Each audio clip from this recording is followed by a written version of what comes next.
Master Chief, you mind telling me what you're doing on that ship? Sir. Backing Lost Kingdom on Kickstarter.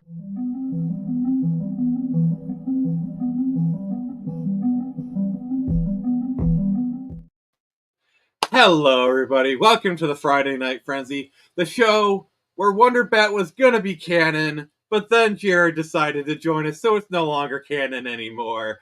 But the topics, they're more like a set of guidelines. And just like the intro said, Lost Kingdom is circling towards victory. Make sure to help us finish the fight. But let's bring in our wonderful co-star, shall we? Let me just kind of put the link in the description. First off, we have the super wonderful co-host with the Mo-host, who's supposed to be off this week, but Nix is not going to be here, so I needed a sub, and Jared decided to harass me. So, how you doing, buddy? Wonder Bat is never canon because it was invented purely by some idiot's barely disguised fetish where he took credit for the Batman the Animated Series. See, that's correct because you're here. When you're not, we're an entirely No, it's actually correct based on people who worked on the show. So there you go. It's correct in all universes. Yeah, it's a multiversal. It's a canon event. Oh god. Okay. Thank you, Marvel. Let's bring in the rest of the people. So next up, we have the man. Jared's doing stuff. Yes, we have the man who rooftop Korean is his favorite gender. We have Chris. Chunika. Lock and load, boys. And, joining us today for a very special guest appearance. This queen does not bless us all the time, but when she does, we are very grateful. We have the Watcher of the Damned herself, R.H. Snow. Oh, I love you. Yeah, it's so sweet. Look at your little shiny faces. Look at y'all. Just being all handsome and smart and being a major superstar of an author. Look at you, Nick. Man, you know she's referring to me, right? I mean, look at Jared. Definitely not the old guy up there. I mean, look at this man's lovely beard. I mean, come on, dude. Seriously. That is a It's lucky beard. Jared doesn't get out much. Otherwise, all the ladies just faint. Ladies, right. They always faint with me. Trust me. Yeah. You and your super sexy taste in ships. Yeah, exactly. The one that actually sells freaking books. Yeah. All right. So screw you, Bruce Tim. How's everyone doing tonight? Good. I'm excited. Yes. Hey, Sage Taurus. How you doing, buddy? How you doing, silly girl? It's always good to have her here. Yes. Borderlands sucked. We'll be getting into that. Holy crud.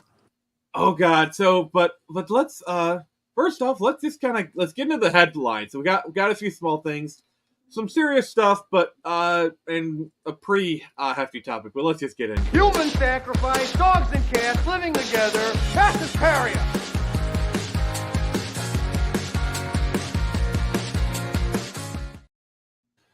All right, everybody. Welcome to Headline Hysteria. We're talking about all the topics that are important, but not quite important enough for a full video. Hey, whoa! Whoa! I'm feeling personally attacked, right? Well, then again, have you seen Henry Cavill with a beard? I mean, it's pretty good. Yeah, have you seen him with the Wolverine beard? You were just leaving. All right, we're doing good. So let's see here. Let's see. We've done the Lost Kingdom stuff. So we do have one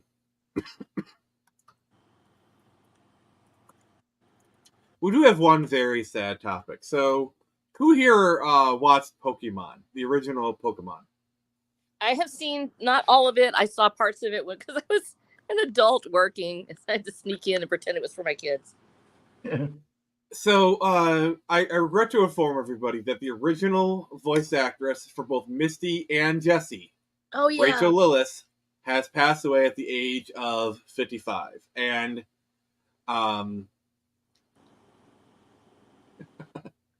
Tevia, we'll talk, we'll get to that. So yeah, Misty was actually 9-year-old Nick's crush back in a kid. Like I had a crush on Misty before Jared was born. I can literally say that. Don't Like, worry, in light of the context, I'm not making an old man joke. No, that's y'all making an old man joke about him. Really, in front of me? 55 is way too young to die. Yeah, it is. Reportedly, she died of cancer, which is really sad. Oh yeah. And I just wanted to say, rest in peace. Oh, and I want to say this, guys, everybody, every generation has their strength. And I really think in your generation, when we look at Batman the Animated Series, Pokemon, we look at Dragon Ball Z, voice actors made it happen. And the animation's great, but you guys, your generation's voice acting is actually, by the way, and this is translating into the audiobook industry. So the things that you guys learn from these voice actors, the way that you're able to express yourself, you can make a person live through the words you say and the expression. Oh, you don't say. That's right. And so that ability to do that, you guys have brought that to the forefront with audiobooks, audio recordings, voice streaming. I think that it was an enormous influence on you guys, and that's where the art form, I think, really started to shine. I know that we've had great voice actors in the past who've done wonderful things, but when we look at this generation's group of voice actors and who you learn from and where you guys are taking the art, I think it's amazing. So, and yeah, sadly, see, the problem is in like the 80s, 90s, and even in the 2000s, we had rock star voice actors. Oh, but yeah. The problem is around the 2010s, that kind of started to die out. You know, like the Rob Paulsons, the Tara Strongs of the world, they're still getting work. Yeah. But you didn't really see many like new voice actors. Like you had like Troy Baker and Nolan North. That's Nolan North was doing in the 2000s. But past the 2010s, like the new rockstar voice actors have started to dwindle. Well, that's also partially because they use like the same all right, we need to cast a male voice actor. All right, your choices are Nolan North or Troy Baker. Yeah. Like that's, you know. Well, no, and periods, they go through periods like that. It happens with every art. Same thing happened with Marvel and DC. You end up with the same artist doing the same work over and over again on each project. There has to be something has to happen to make room. So as you see, I do not want you guys and gals getting. It's okay to mourn the passing. I want you to say, "Here's a void, fill it." It's no longer the voice acting. It is no longer just the domain of the animator, or of the speaker. It is now the domain of every one of you that has the ability to stream or do podcast. We no longer have to do it there. So I want you to take that art forward. That opening is there. The new medium is here. Use it. We are the future, Charles, not them. They no longer matter. I keep that clip handy for the specific reason. Of course you do. Tevya, she played Misty, and she played Jessie. All right, let's get into the topic that's kind of burning things up a little bit. So apparently there's a bit of a war of the words going on. One side saying one thing, Disney of course is saying another. So Bo DeMeo, the man behind... Wait, so you're telling me someone's accusing Disney of misconduct and Disney is deflecting? Other breaking news. Water. Wet. I need that clip. I need that clip so bad. Yeah, like, everyone's saying, like, oh, in looking at the situation, it feels sus, thus he's guilty. My thing is, this is everything is like hearsay, it's sources. Like, for example, hey, Jared, I had a source recently come to me to say that you actually secretly like Wonder Bat. False! But it's a source! A source has allegedly said that Jared likes Wonder Bat. So according to this logic, guys, according to the logic that everyone's... Well, I actually have a source that actually indicates that Nick says that Nightwing belongs with Batgirl and not Starfire. What? No. But Jared, do you want to know? Do you want to know my source? I have a source that Nick secretly watches Wheel of Time over and over and over again. Damn. Okay, now you're just getting into slander. But do you want to know my source for this claim? You made it up? Why don't you back it up with a source? My source is that I made it the fuck up. Thanks for ruining the clip, but okay. And it tells you, it basically nails it. Where's the evidence? Like, Disney's statement was cites egregious investigative findings. Okay, Well, that is the official. What do you want them statement from to Disney. do? Do you want And them to some post a bunch people of have, naked email like- photos? Someone did like link to Variety, like some of the stuff that allegedly he was doing. Well, here's the thing: is like if they have dead to rights, like the guy was sending emails of himself naked, that's all the proof you need. The thing is you can't present that to the public because it's part of a criminal investigation. Mm-hmm. You know, What they could, what's kind of interesting is that Bo himself, according to at least Clownfish, it wants to sue Disney. And here's the thing about that: if he sues them, this stuff is assuming that that all the allegations against him are true. That's gonna come out. So not only come out, but into public record, because there's probably some NDA business going on both sides.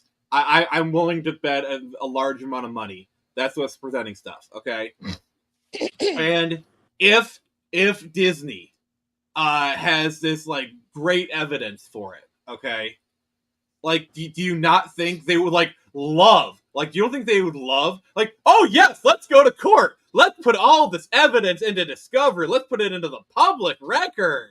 Mm-hmm. You know, all the stuff that's like behind an NDA that Bo knows they have.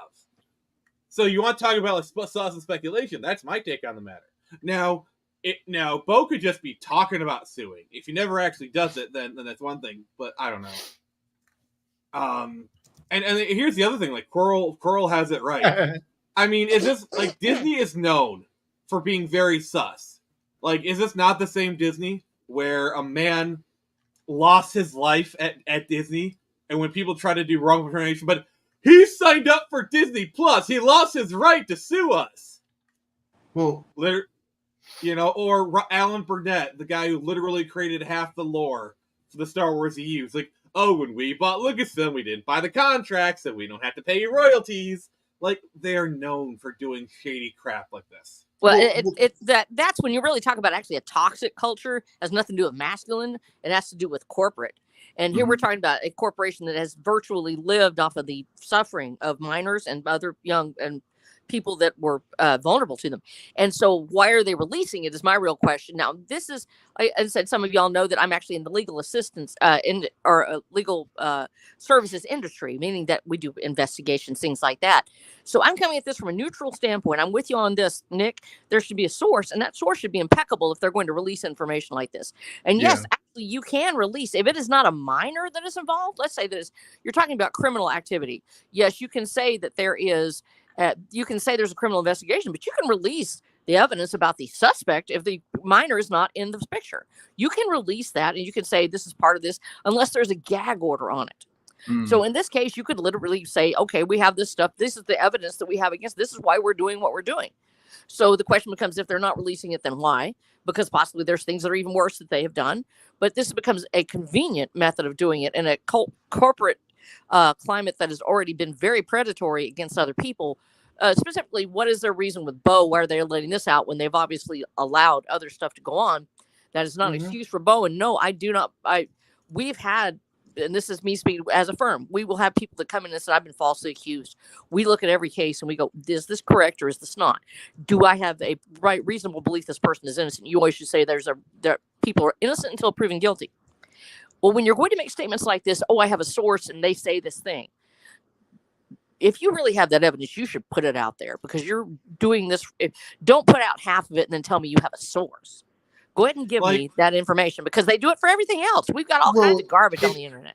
If they posted photos of this guy naked or whatever, and it turns out that those were AI generated or something, he could countersue. That's right. And I get the legal hesitation. I understand that. Well, they should have as big a legal hesitation. Everyone is just saying whatever, and there's nothing to back it up. I get like that. That's the thing. If they have legal hesitation about whether or not the evidence is good, then they should have legal hesitation about talking about it in public. Yeah, Maybe exactly. they need to do an investigation first. And that's the thing. I'm usually there. The thing about email that makes it so important, and text messages actually too, which can be faked, and that's true. But there actually is a chain of evidence that's in the headers and in the nodes themselves. You go and you can trace it from one person to the next. So even if he's AI generating a picture of himself, now what he could, and this is where we're going with this as a society, as we look at deep faking and other things that have become so incredibly important. What happens when a person says, well, I just deep faked a picture of myself and I send it to this person? Well, of course, if it's with a minor, it's still exposing them to obscene materials, which is why that was put in place. And first, that law is there for the right reason. Here's my take on the matter, okay? Everything that people have said Bo has done, it is nothing in comparison to the fact that they hired Harvey Weinstein's assistant and gave her the keys to the acolyte. I'm sorry. Don't you just love that? But like, you want to talk about like skeletons in the closet? Like, I guarantee you, Leslie Headland has done some really sus shit. Like I wouldn't be surprised if you can't tell me she literally didn't know what was going on. Well, here's the thing: is like what Art Snow had mentioned was like Disney is infamous for the amount of horrific shit that they've allowed. Like, you know, the huge child sex trafficking ring they busted up wasn't because of Disney's internal investigations. It was because of outside sources that, like, basically Disney was fighting the investigators to basically extract these predators from their parks. This guy, like they're no strangers to giving perverts the free, like the pass. So why would this guy be a target? It's not really so much the target. I appreciate anybody getting a predator off the street for any reason. Amen. What the question that should be asked is, where are they allowing this? If they're going to come forward, they should have the evidence with it. Yep. If they decide that they are going to go after this one in particular, they should also out all the others as well. And yes, we never want to play the if-then game, because when you're looking at it from the victim side. So let's say that there actually is a victim. We're going to go there and say, okay, there's always a presumption of innocence. There's also a presumption that a victim is telling the truth as well. The innocence of the speaker, the person who is actually saying, I have been wronged, I have been injured, something happened. They have a presumption of innocence as well also, until it is proven otherwise. So we have two people, and we have to say, we have to balance who is telling the truth. The whole point is to find the truth, not to prove your client is innocent or guilty, to find the truth and then to let justice be served. And we do that even from our point that if we find out our client has actually done something, we go to the client and we say, you did this, we're pulling out. And this is what we found. And on that note, I am going to make a public statement. If it comes out like irrefutable proof that Bo DeMeo did this stuff, I will gladly retract my statement. It's like It's like the doc. We never mentioned this, but like the doctor disrespect situation. We were all like, "Oh, like we don't know," and then he publicly admitted it, and everyone retracted their support. That it's kind of that situation, and that is the most we're going to talk about that situation. And that's the reason why we have a thing where we say, let's see where the investigation goes. You never assume innocence or guilt on any part till you see evidence. At the same time, you can say, if these allegations are true, then, so you use your if-then statement. That is how you couch it. If these allegations are true, then this is egregious, no matter who is the victim or how old they were, if there's truly a sexual assault took place, or even if there wasn't a sexual assault, if it's a minor. When you hear the word minor, and I actually had a statement about this the other day, somebody asked me advice for YouTubers. Never send a nude photo. I don't care who it is. I don't care if the person presents themselves as older. I don't care if they're 13 to 30. I don't care what the problem is. If the word minor shows up, they are out of reach for you. I don't care what. And if you find out that the person's a minor, immediately drop it. Immediately. Let's go further. I don't even feel comfortable sending nudes, even if it's like I'm dating a girl or I'm talking to a girl and she's like literally my age. Because once that's out there, it's out there. Yeah, the internet's forever. Well, here's the thing. You don't know who's real or who's not. So here's my statement. You don't know if they're a minor or not. You don't know anything. So I want you to give them a persona, just as we all have online personas. And if we're trying to be honest with ourselves, we try to keep our online persona close to who we really are, so we can be true and authentic. But when you are a streamer or you are an influencer, and all of you are, because you are now on this stream, you are influencing someone somewhere. Yeah. Treat all of your fans as if they are a meep, and I called it a meep. Meep is a person. Well, if I'm an influencer, then I want to influence you guys to back Lost Kingdom. Yeah, we are. Sorry. So what's a meep? What's a meep? Okay, I gotta have to pull this up again. So a meep is anybody that they're little cute animals. I actually put a whole thing out there. I'll repost it again. A meep. It's any of your fans are meeps. They're adorable. They're innocent. They're small. I don't care if they're cussing. I want you to visualize them as if they're like a little hamster-like creature that's just screeching at you. It doesn't matter if they say that they're 30 and available. It doesn't matter if you think they're. You treat each meep as if they are actually a meep. It's a little hamster-like creature, and you're not going to send nudes to it. You're not going to cuss it personally on the air. You're not going to treat it as if it's somebody that's whoever they are behind the meep. To you, they must always be a meep. If they approach you, I'd love to be involved with you. I'm 24 and I'm ready. I don't care. They're still a meep. You have to, if they want to meet you, they say, I just want to meet you. I just want to find out. I just love the conversation. You can have a conversation with this person. They're a meep. Keep your conversation meep friendly. 55-year-old man, 12-year-old kid. I don't care. They're meeps. Now, when they want to meet you, they meet you at your convention. They meet you at the convention in a group of other people, and they still stay a meep. You may have a face with it. They're still a meep. That's just their persona. Now, if they want to become one of your peeps, those are the people that are personal. They're in your life.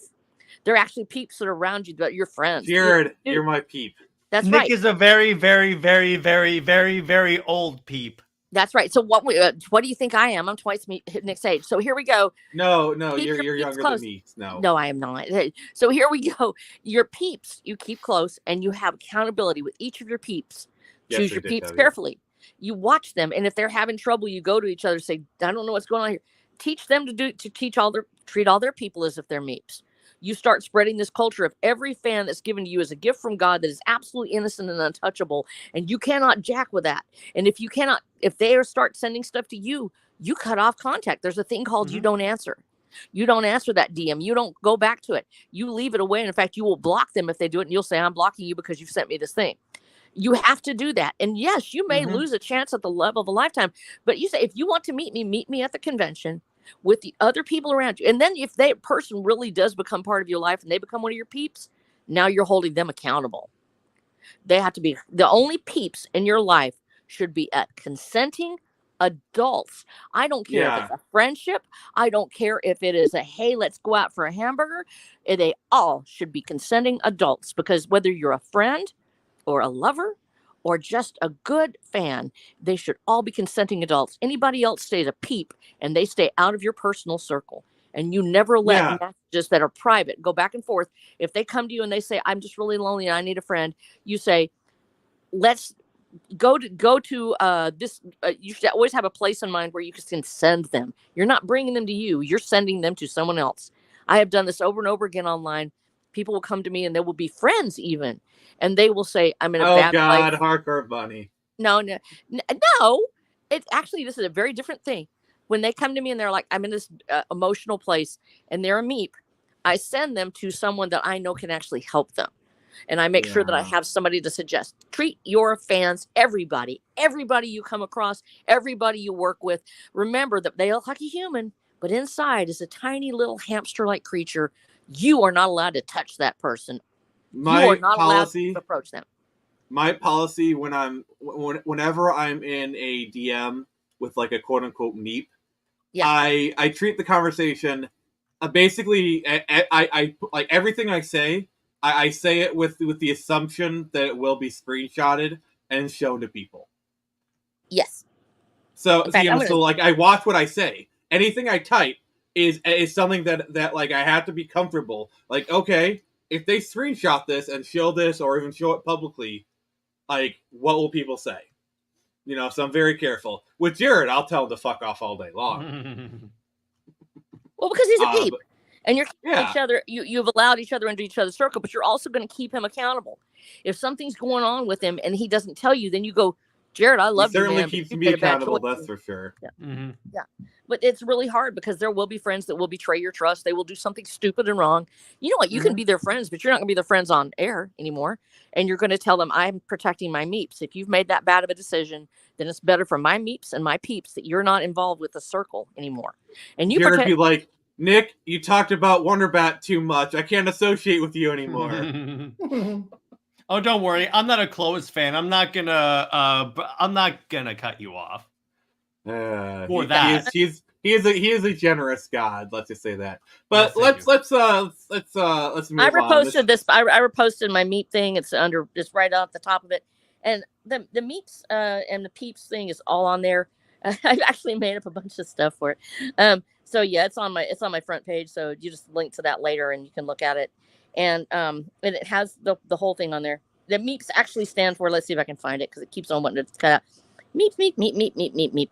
The Meep is Meeps are adorable. They're innocent. All your fans are Meeps. My external, eternal persona. That's what it is. Nice. From now on, everybody you meet, that is their eternal persona. You cannot let it be influenced by anything they give to you. They are a Meep. You will always be linked to that through your public appearances. And that is a person that you must treat as if they are going to be your legacy for the rest of your life. Treat them as if they are a tiny hamster. Jerry, You would never send your hamster your I nudes. am your You would never legacy. send your hamster. No, you're Yes. Look at his little face. Look at his little face. He's your legacy. Oh, Nope, so cute. nope, nope. He's too old to be my legacy. Are we gonna get No. Randy Savage to wrestle him? Oh yeah. No, there's a Let me- video of Savage fighting a hamster. What? Yeah, let's see. Here you go. Okay. Trust me, Let's move on. Let's move Yeah. on. All right. So the main we're on the main topic now. So apparently a really high budget fan film of Borderlands came out and it didn't do too well at the box office. Oh, that's an understatement, good sir. Like this is embarrassingly bad. 8.8 million. Here's the thing, though. Outside of gamers, does really Borderlands have that much mainstream appeal? It used to. That's what I'm saying. It's like, I think this movie just came out at the wrong time. Yeah, it's about a decade too late.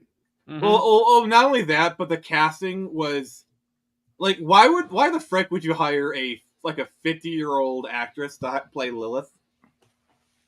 Well, I think that's probably the biggest thing. I think that there's a miscasting there. It doesn't mean that the movie necessarily is horrible. I haven't seen it. I don't know. I do know that I haven't played Borderlands. So let me. I've played Borderlands 2 fairly extensively. Okay, Well, so let's say that I've known about Borderlands. I've just been busy with other gaming franchises, and I'm actually really picky. I will play a gaming franchise usually all the way through, and I play it through each permutation. So it takes me a while to do it, especially when I'm writing a series, because I game selectively when I'm writing. So I didn't have a chance to really play Borderlands, but I know that this is, and it's nothing is when you are casting. Fallout is a great example of something that was released later, and the series actually did okay. Now we have Borderlands. The thing with Fallout was Fallout's lore is so vast that they can essentially tell an original story with original characters. Yeah, and it works. Like that's kind of the good thing about Fallout is they weren't. I mean, they did like kind of like they were in the lore, but they like it felt like Fallout. Is what I'm trying to say. Yeah. So in this case, because you have a specific franchise around certain characters, those characters have to be represented as accurately as humanly possible, or at least within the range of believability. Yeah, my thing is Lilith was not in the range of believability because Lilith is a late 20s, early 30s at the most woman. Like I would have cast someone like Alexander Daddario to play Lilith or someone. There's plenty of actresses that would like. Sorry. Yeah, dude, I just gotta like the thing that bothered me wasn't the fact that they had postmenopausal women as these like manic pixie dream girls or whatever, but like the thing that bothered me was that they used 2014 tropes that have become so overwrought and tiring. Nobody wants the snarky girl boss who can do everything anymore. It's obnoxious and it's tiring as a trope. Every one of these characters was unlikable. Tiny Tina needed to get chucked down that well. Like, if you can't connect with a single character in the damn thing, like people were telling me that Claptrap, they wanted that thing to die. Isn't it kind of the face of the franchise? Yeah. And that's the thing about Borderlands is Borderlands is not about the story. You connect with the characters. Exactly. And I think this is something about storytelling that not a lot of writers talk about is a lot of times people connect with characters over the story. Like there's character-focused franchises, character-focused stories. The story of Borderlands is irrelevant. Like they could be going for ice cream for 15 hours, and as long as you have, I wouldn't be surprised if that's actually the plot of a Borderlands game. I mean, there's literally one of the most popular DLCs of Borderlands 2 is a D&D session where Tiny Tina is trying to get over her grief for Roland. You know, like there's a subtle depth to the way they write some of these characters that you can connect with them. They feel like people you kind of want to hang out with. Yeah. I think it's a misfire, and it sounds like it. Are you saying this was actually an indie film? That was a joke. That I was trying to do a joke. Oh, okay. Oh, yeah. So it's not. Because it's so bad, it feels like a fan film. What? But I've seen like fan Pacific films Rim 2. Dude, it was $100 million budget. Jared! You This cannot. was a Hollywood production. $100 million. I'm I gonna know. say Exactly. And it We can feels no it longer- feels like a fan film. But I'm here to tell you, we've seen some fantastic fan stuff, especially Star Trek. It no longer really. Star this Wars whole- has the best fan films. Or, Yes, absolutely. there was a Wolverine fan film. That's what if Wolverine was in the Viking times. It Yes. is glorious. So here we need to sort of change, because one of the things is all of us are indies. We need to start saying it, looking at it, that we actually are the Renaissance at this point. We see some fantastic work. Yeah, we've seen some bad work. It's okay. We're creators. We're going to make it. We'll learn from our mistakes and we'll get better. But you have to be able to approach each of these now and say, you know what? This fanfic no longer sounds like a insult. Because I'm seeing some incredible work come out. It would be better, if I heard that it was actually, it was an indie film and somehow they managed to score, Jamie Lee Curtis because she was like a friend of their mom. I would be actually okay with that. I'd be like, yes. I mean, honestly, I could see Jamie Lee Curtis doing a fan film. I actually could. Yeah, she probably would. She's actually a pretty decent human being in most respects. I guess she's to the left of, She's a nerd. Lennon, but She's a nerd too. Yeah, that's the thing. So but in those cases, I go, hey, they were trying it. Things happen, budgets go crazy. But it sounds to me like somebody got a hold of it at the top here and decided to rewrite the characters in the way they saw it. It got bogged down. It simply didn't work. And it's one of those things you let go. But the age of I got to say, Curl actually has a decent cast for this. Anna Taylor-Joy is Lilith. John Boyega is Roland. The Canadian view from Abigail is Brick. I don't know who that is, but like Anna Taylor-Joy, John Boyega, that's actually, I could see that. That wouldn't be too bad. Well, yeah, I think we need to start dreaming bigger. I think we're seeing some Iron Age Missouri Ballad of Missouri Breaks has come out with Jared Christman, who actually was Corpus Christi, who the metal band, and he's made it into film. And I love it. And I know it doesn't have to hit on all cylinders for me where I look at it against Magnificent Seven or whatever else, because I know this guy's actually just made a film and he actually did okay. And he's in a major, competition at this point. And I'm like, dude, we're living the dream. We never dreamed we could make indie films and do this stuff. You guys, every one of you can now turn on your phone and you can literally make a podcast and you could reach in the future, you may be reaching millions. You're literally like your own radio show at this point. And it's there forever. So we have the ability to craft incredible things. And the age of the fanfic and the indie is here.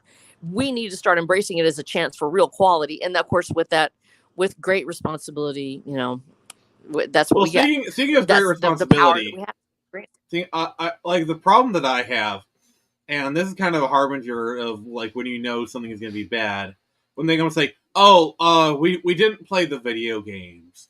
And you know what not playing the video game gets you? And this is where Jared's rant is coming. So prepare your loud voice, Jared.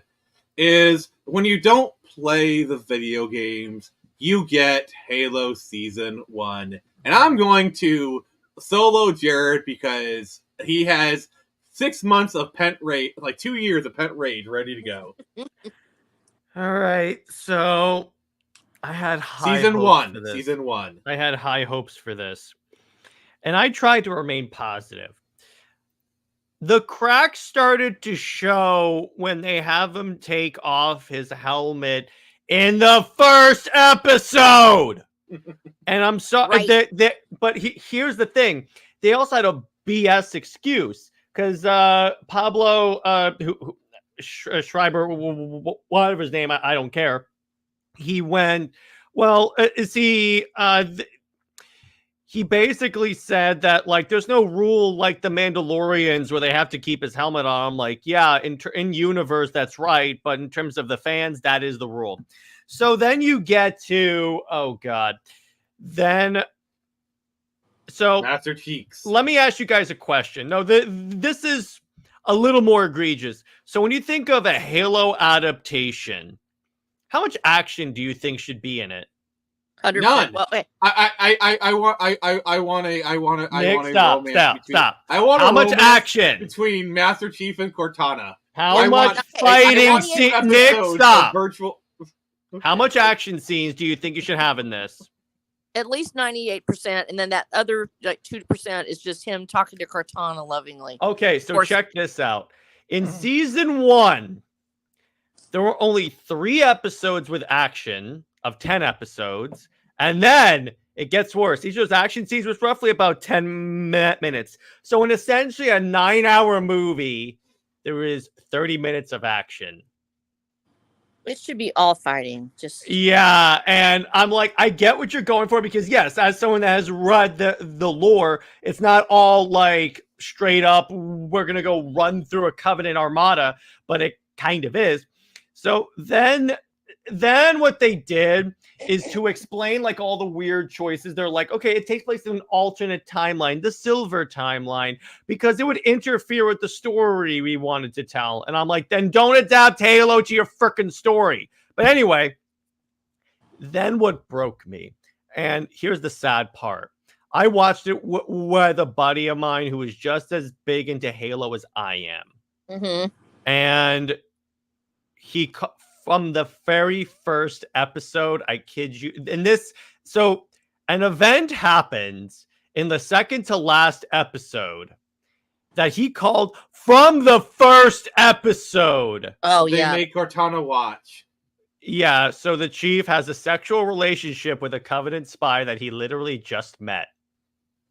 He gets a little cheeky. Yeah, so then that happens. And Cortana watches.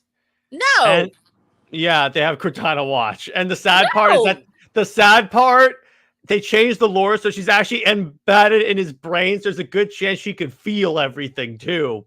Anyway, feel every motion. Anyway, so then at the end, they have Chief like get knocked out, and Cortana actually drives him like a freaking zombie.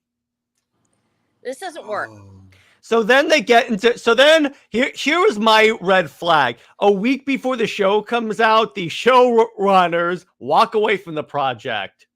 Yeah. And then they brought in a fan of the games for season 2, and season 2 was way better. Fun fact: you know how they how they hand wave the whole Cortana puppeting Chief? It's just in the first 10 seconds. They're like, oh yeah, we undid that. So I'm like, thank you. But it still wasn't enough to save the show. Yeah, but if season 1 had... Okay, Tevye, stop. If season 1 had not been as egregious as it was, I think it would have been... I think the show could have lasted. But the problem is season 2 killed so much hype for that. Also, they still had him take off his helmet and armor. Like in the fall, they're depicting in Halo Season 2 the fall of Reach, and that's like a very significant moment. That's like the Battle of Coruscant. Objective: survive. They had a character take all the Spartans' armor, so they're fighting it. They're essentially doing the fall of Reach without armor. Oh, so there's a period in Season 2 they lose the armor in I think it was like episode 3 or 4. They don't get it back until the very end. What? I kid you not. This was probably to save money or something. But here's the thing. You have to, if you're going to do these properties, I don't care if it's a movie, if it's comics, rewriting a story. If you're writing fanfic, you have to be a fan. It's not just... That would be... no. You have to be a fan. I had to say this.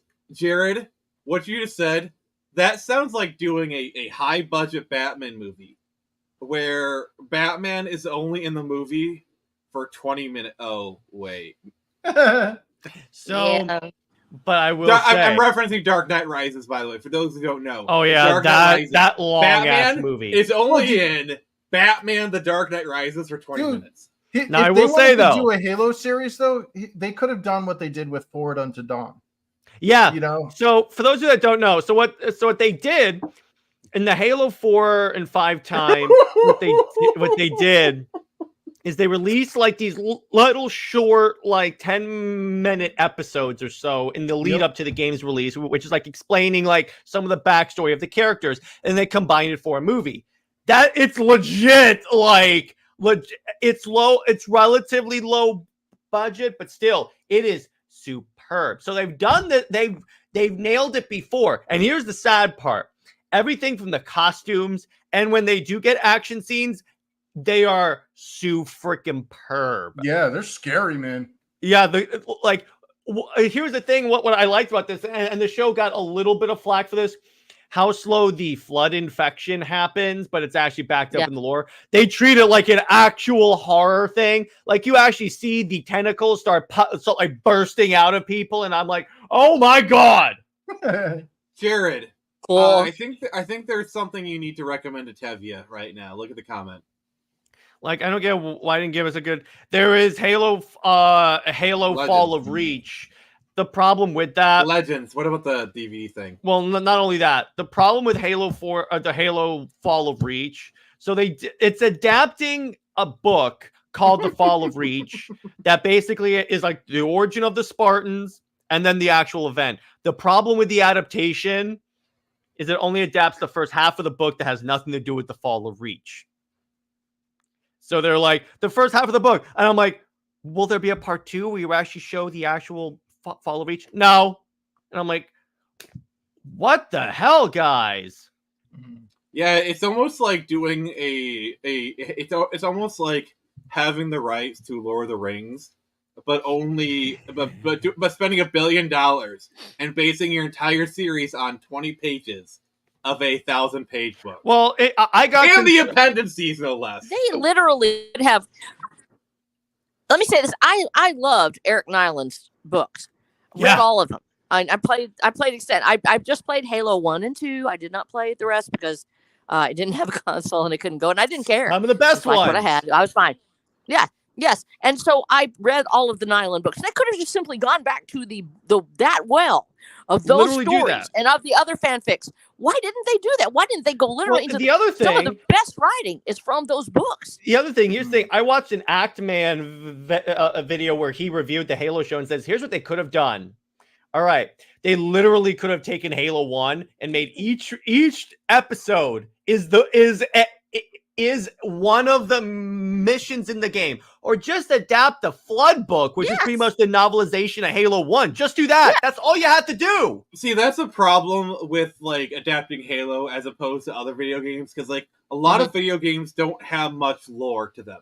Halo has lots of lore, lots of like literally just adapt one of the novels. There's your show. Well, like here's a great adaptation: Mass Effect Paragon Lost. It's adapting what happened during. So you find out it's doing the plot of literally an event that was just mentioned in conversation. It's James's origin story, and they reference Mass Effect 1 and 2 and stuff, but basically it's in the 2 time frame, and they get the idea of like all the lore, all the vehicles. It feels like Mass Effect. The thing about the Halo show, it feels like a generic sci-fi show that they just slapped Halo on, and I hear that's what it was. You know what Halo feels like? Season 1, it feels like a Mass Effect show that they retroactively adapted into a Halo show.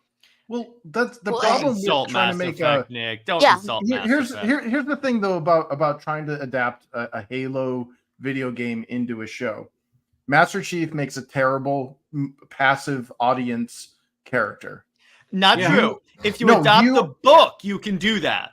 Yeah, but I'm talking about strictly from the mainstream appeal. Okay. Yeah.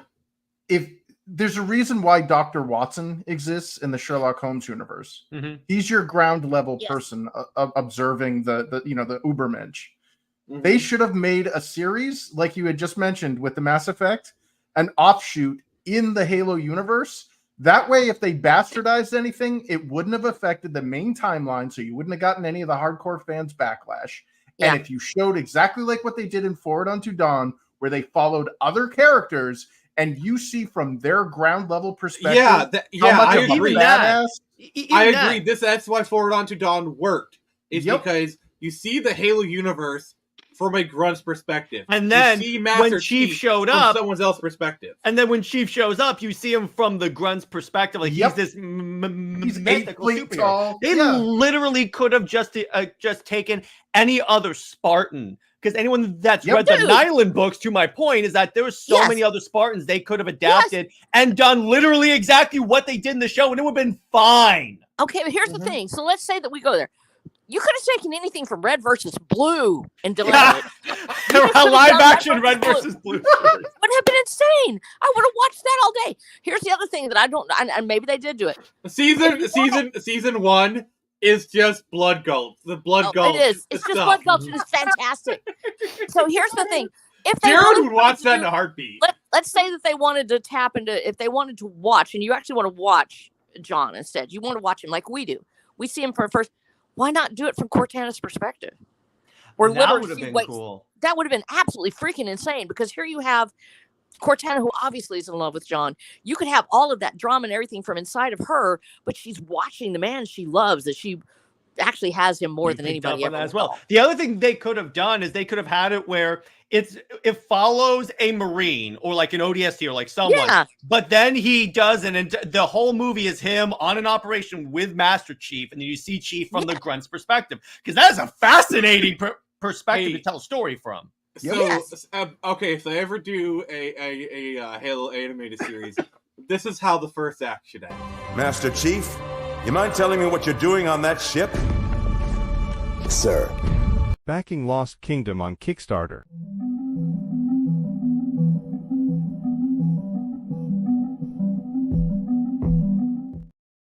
Sorry, I'm taking any segue I can. That's it. Back Lost Kingdom on Kickstarter, like the stream. You guys are commenting. You're awesome. We are so close to being funded. Hey guys, my internet is I'm actually lagging by several seconds. I'm gonna have to try to kick out and kick back in. I love you if I don't make it back in. Hold the fort for me, little buddies. Proud of y'all. All right, I'm just gonna say this right now. So, by the way, we hit 40 backers. Thank you so much. And we are $14 away from $1,900. Oh yeah. So that's pretty awesome. Well, but yeah, and for Tevia's question about why didn't they do another Spartan, because here's why. People still would have complained, why are you doing a Halo show without the Master Chief?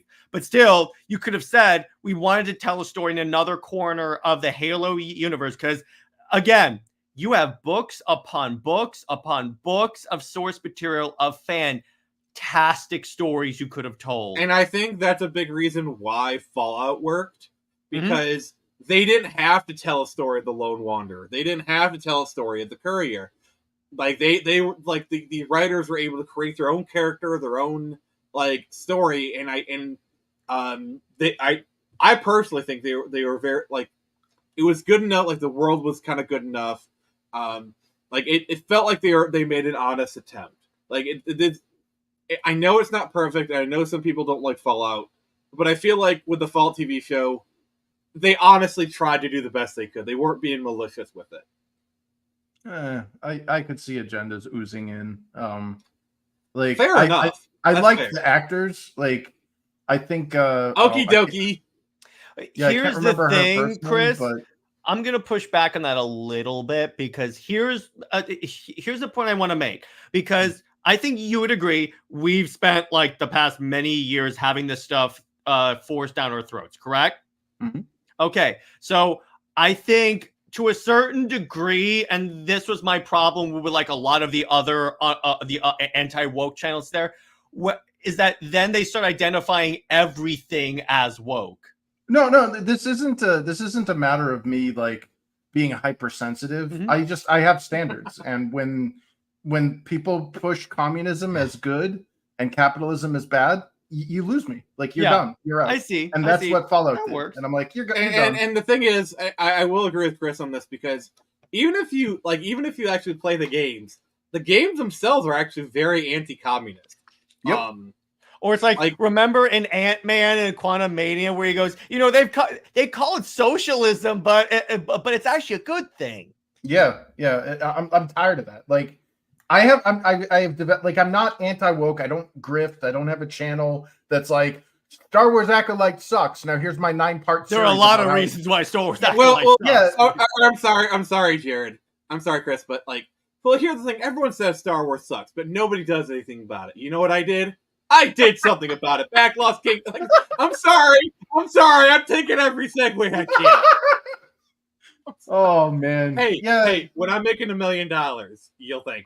I just like, here's the thing, is like the actors and stuff of the Fallout thing I really loved. Like the what is he? The ghoul? Walter that Goggins? guy was Goggins was awesome. Fun fact. I was watching Born Identity, a film that came out in like 2001, and Walter Goggins was in it. I was like, holy crap, he's here. He's got like a small minor role, but it's a speaking role. Like, it's a very minor speaking role. But hey, Walter's there. I'm like, holy crap. Nice. Yeah. By the way, I love the Born Identity. Great film. Yeah. Anyway, Chris, continue. Yeah, I just like I just feel like the culture of what I enjoyed in the 90s is never coming back, in the sense that there's just certain things I don't want to see in movies or TV or media now, and you have no choice. They're gonna put it in. Like, we're watching a Mortal Kombat thing, and they're like, "Hey, check out the new DLC. We threw a black lesbian chick as Cyrax now," and I'm like, "Really? Isn't the other cyborg like another like black woman or some an other Asian kind of chick?" crap? Yeah, and it's like you just gender swapped Cyrax, Ketchup, and Mustard, who were like the cool ninja surrogates of MK3. Like, Q, it'll be a 3-hour tour. And it's even like all the Dead Rising shit. Like it's an M-rated game. Like all like they're standing like all the crap they're doing with that. Like, what's even the point? Yeah, if you're remaking it, why not just say you're revising it? You're doing Marxist revision. Like, we're sanitizing Then it it wouldn't for sell, adults. but still. Yeah, well, that's what they're doing. Is it like they're sanitizing things for their own Marxist lens, their own deconstructionism, and the problem is like nobody likes this shit. Like, even the people who say they like it could do without watch this. it. Wait! I had to do this. Death is a preferable alternative to communism. sorry. That is some prime liberty right there. Yes. Anyway. America. F yeah. Yeah, I just wish, like, is it really that hard to like look at the 90s, look at what was like where all of these properties were actually like their foundational growth, where they were actually gaining like classic notoriety and all this stuff. Go back to that, because the 2010s and onward is unwatchable. It's you got all this like everybody's gay, everybody's black. Like, it's like, why are you doing this? Gay and black people don't even like this. Like, we're at the point where even the films that we love, we still have to put up with some BS. Like Deadpool and Wolverine.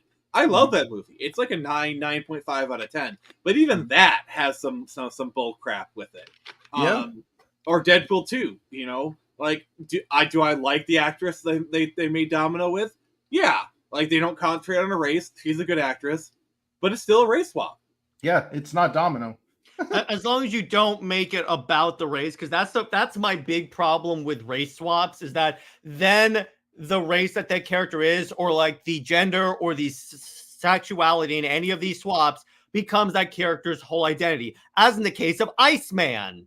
Oh God, Bobby, you're gay. Bobby, you're gay. Yeah, exactly. Well, the only time I've ever not been like really annoyed by race swaps was during the 2000s when Will Smith was the It Hollywood guy, and they race swapped all of like I Am Legend, I, Robot, Wild Wild West, like all that.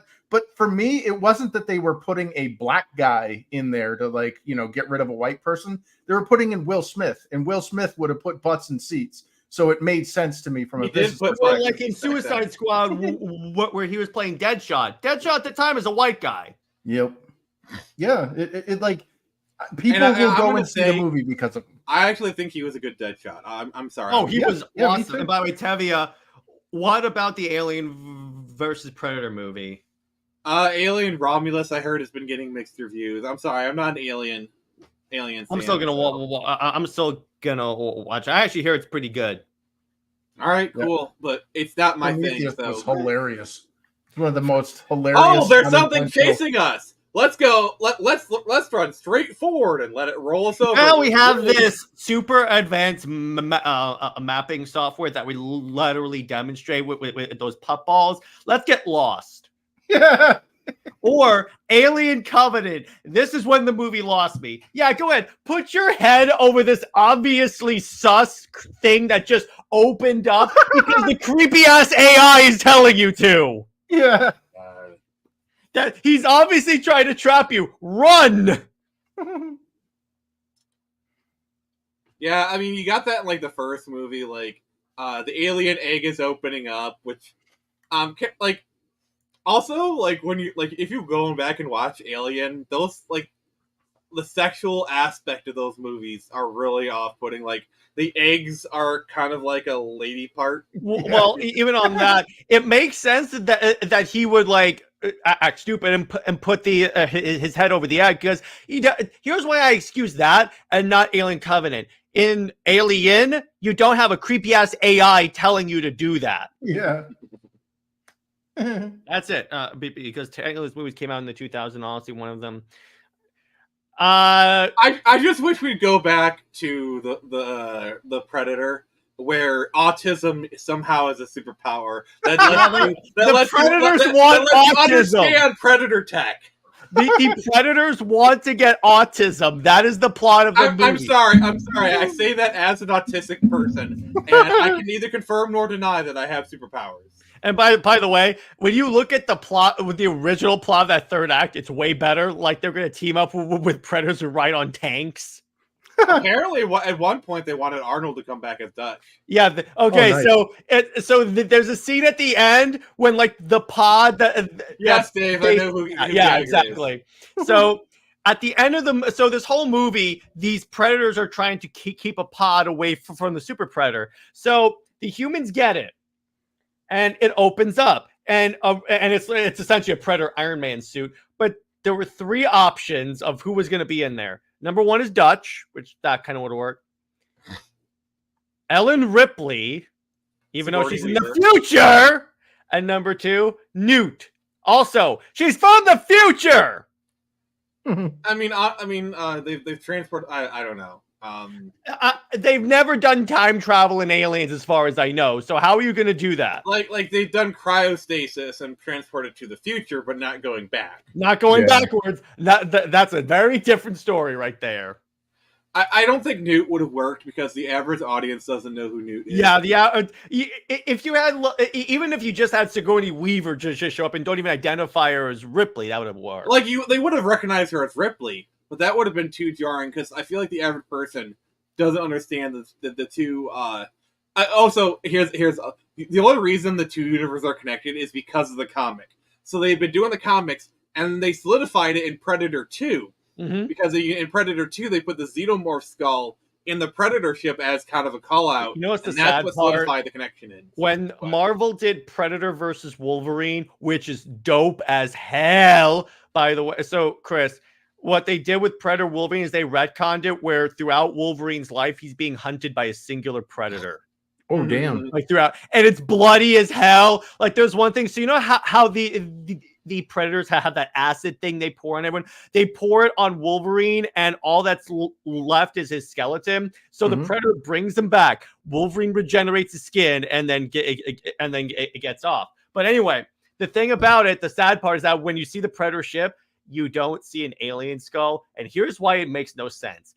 Marvel owns the comic rights for Alien and Predator. There's no reason to exclude that. Yeah. I mean, to be fair, maybe this predator hadn't hunted an alien yet.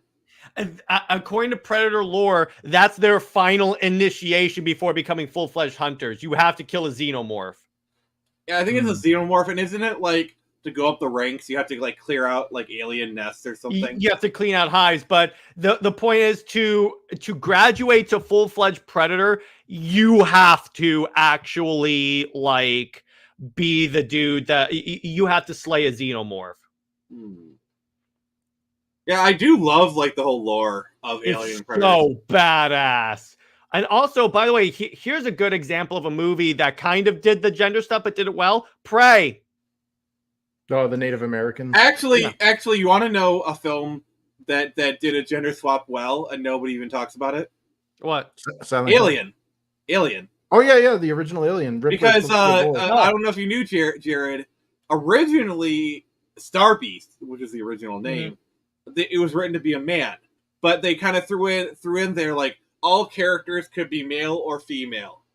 And so that when they decided to make Ellen a chick, I don't know if it was because here's the thing, but yeah. I don't count that as a swap because here's why. The character has to, in pre-existing media that came out, like if there were a movie that came out or a comic or a book that had Ripley as a dude, and then the movie they changed it to Sigourney Weaver, that's a gender swap. See, this is my problem with like modern media. It's like we've been getting strong female characters. Hey, Vasquez, have you ever been confused for a man? I don't know. Have you? I love Vasquez. Dude, that's the best Jewish Hispanic I've ever seen on film. see, Vasquez is like on paper, she should be everything we hate. You know, all I gotta know is where they are. Yeah, like she is like you would think like, oh, she's just gonna be girl boss, but she's just one of the most best characters ever. And that's the thing. Well, what you don't know is that she was actually inspired by a time traveling Jennifer Lawrence. Oh my god. Dude, it's hard to believe that the actress that played that was also the step or the foster mother in Terminator 2 that like puts really? I know, that was Vasquez. Really? Yeah. Well, I mean, I can believe it because of James Cameron. All right, so you know what they did, speaking of Terminator? They did in the comics a Terminator Superman crossover. It makes it's kind of funny. They're in the middle of the city, John and Sarah, and then Terminator shows up, and Superman just tears the dude apart. Yeah. No. Okay, here's how I would write this. Okay, so what happens is the Terminator comes back and he comes across Metallo. So what the Terminator does is he powers himself with kryptonite, a kryptonite powered Terminator. It turns out in this comic universe, do you know what happened? What? Okay, it turns out in this universe, Skynet was assisted by Cyborg Superman. I mean, I believe it, but still. Yeah, so what Cyborg Superman did is that I think it was like dying or something like that. So he downloaded his consciousness into his little skull thing and put out a distress call that would only be picked up by Terminators when they activated. And then they found him in the future. And then it was kind of funny. Superman is transported to the future, but like there's no sunlight, so he's vulnerable, and he has to team up with an older Steel, John Henry Irons, to like fight the Terminators. It's actually really cool. So, but I agree with you right there, and I actually had a conversation kind of like this in the group chat that I was in when we were talking about the gender swap Penguin, because Bruce Timm is an idiot and thinks that Batman is not having enough female villains. I said, here's the problem with that argument, ignoring the fact that you're Bruce Timm. It's the issue is, okay, Batman does. But Bruce Timm has the best taste in ships. His word is law. Nick, let me finish. The thing is, you can you know why that happens? You know why he has that opinion? Because no one uses the pre-existing characters. Like this way, with like John Kent coming out as bi. If you wanted a gay Superman, you literally have Apollo. And you have Apollo and Midnighter, pre-existing characters that everyone loves. This would be the biggest layup. The whole reason that you had people create characters like Punchline or Duella Dent is they wanted that Harley Quinn money. They wanted a character that would basically take the place of Harley Quinn, and they can get all that sweet royalties. And how did that work for Punchline and Duella Dent? Does anyone use them anymore? No. Exactly, because with Punchline it was even stupider because it's like it was very obvious they were just doing and Coral, I know Apollo's not mainstream, but they can make him mainstream by featuring him and stuff. This is my problem. Marvel and DC complain that they don't have all these characters, but they do. They just don't use them enough. I always say the biggest lie in the comic book industry is that is that until 2016 all the superheroes were just white people, and I'm like, literally not. But then Marvel decided they wanted to be all new and all different. And then tank the company. So there you go. Yeah. Here's the biggest victim of this mentality. Do you know who is actually a fantastic character that Marvel destroyed? Carol Danvers. Oh, yeah. Here's why. When you read the post House of M Brian Reed run, she has her struggles and she constantly doubts herself being a good superhero, and she's like protecting people during like Secret Invasion. She's constantly screwing up. Where when Kelly Sue DeConnick, if you don't like my politics, don't buy my book, show up. It showed up thanks to He Who Must Not Be Named. Guess what happened? They turned her into a girl boss, and now she has. Let me finish, Nick. Now she has like 14 cancellations and counting. So this is what Marvel editorial told Kelly. The ticket and make her name it gay. Yeah. By the way, I watched the Marvels, and they kind of made her gay in the Marvels. Yeah. See. Also, the other thing you got to realize about Captain Marvel in the 2000s is there's kind of a right struggle with the name Captain Marvel between DC and Marvel. Shazam!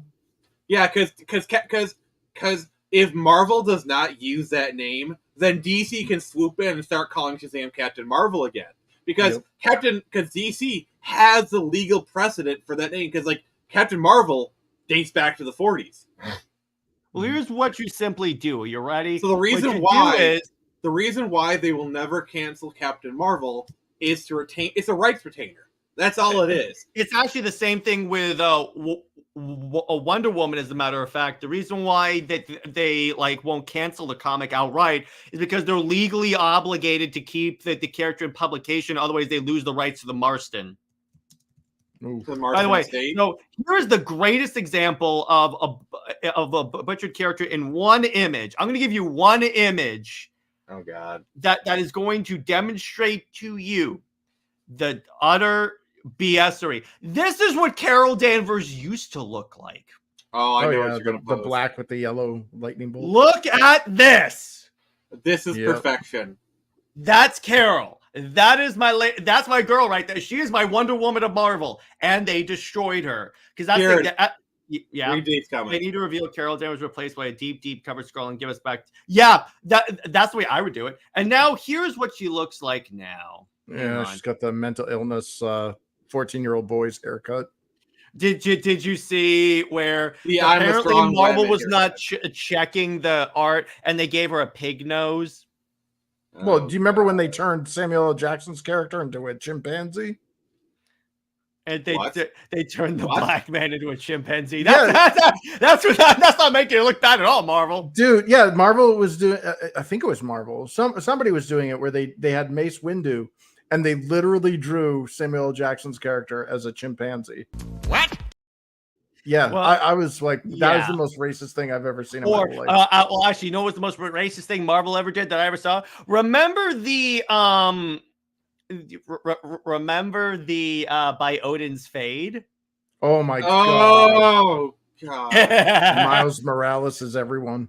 Yeah, and by Tevye. Whoa, that's interesting, but I sure don't care.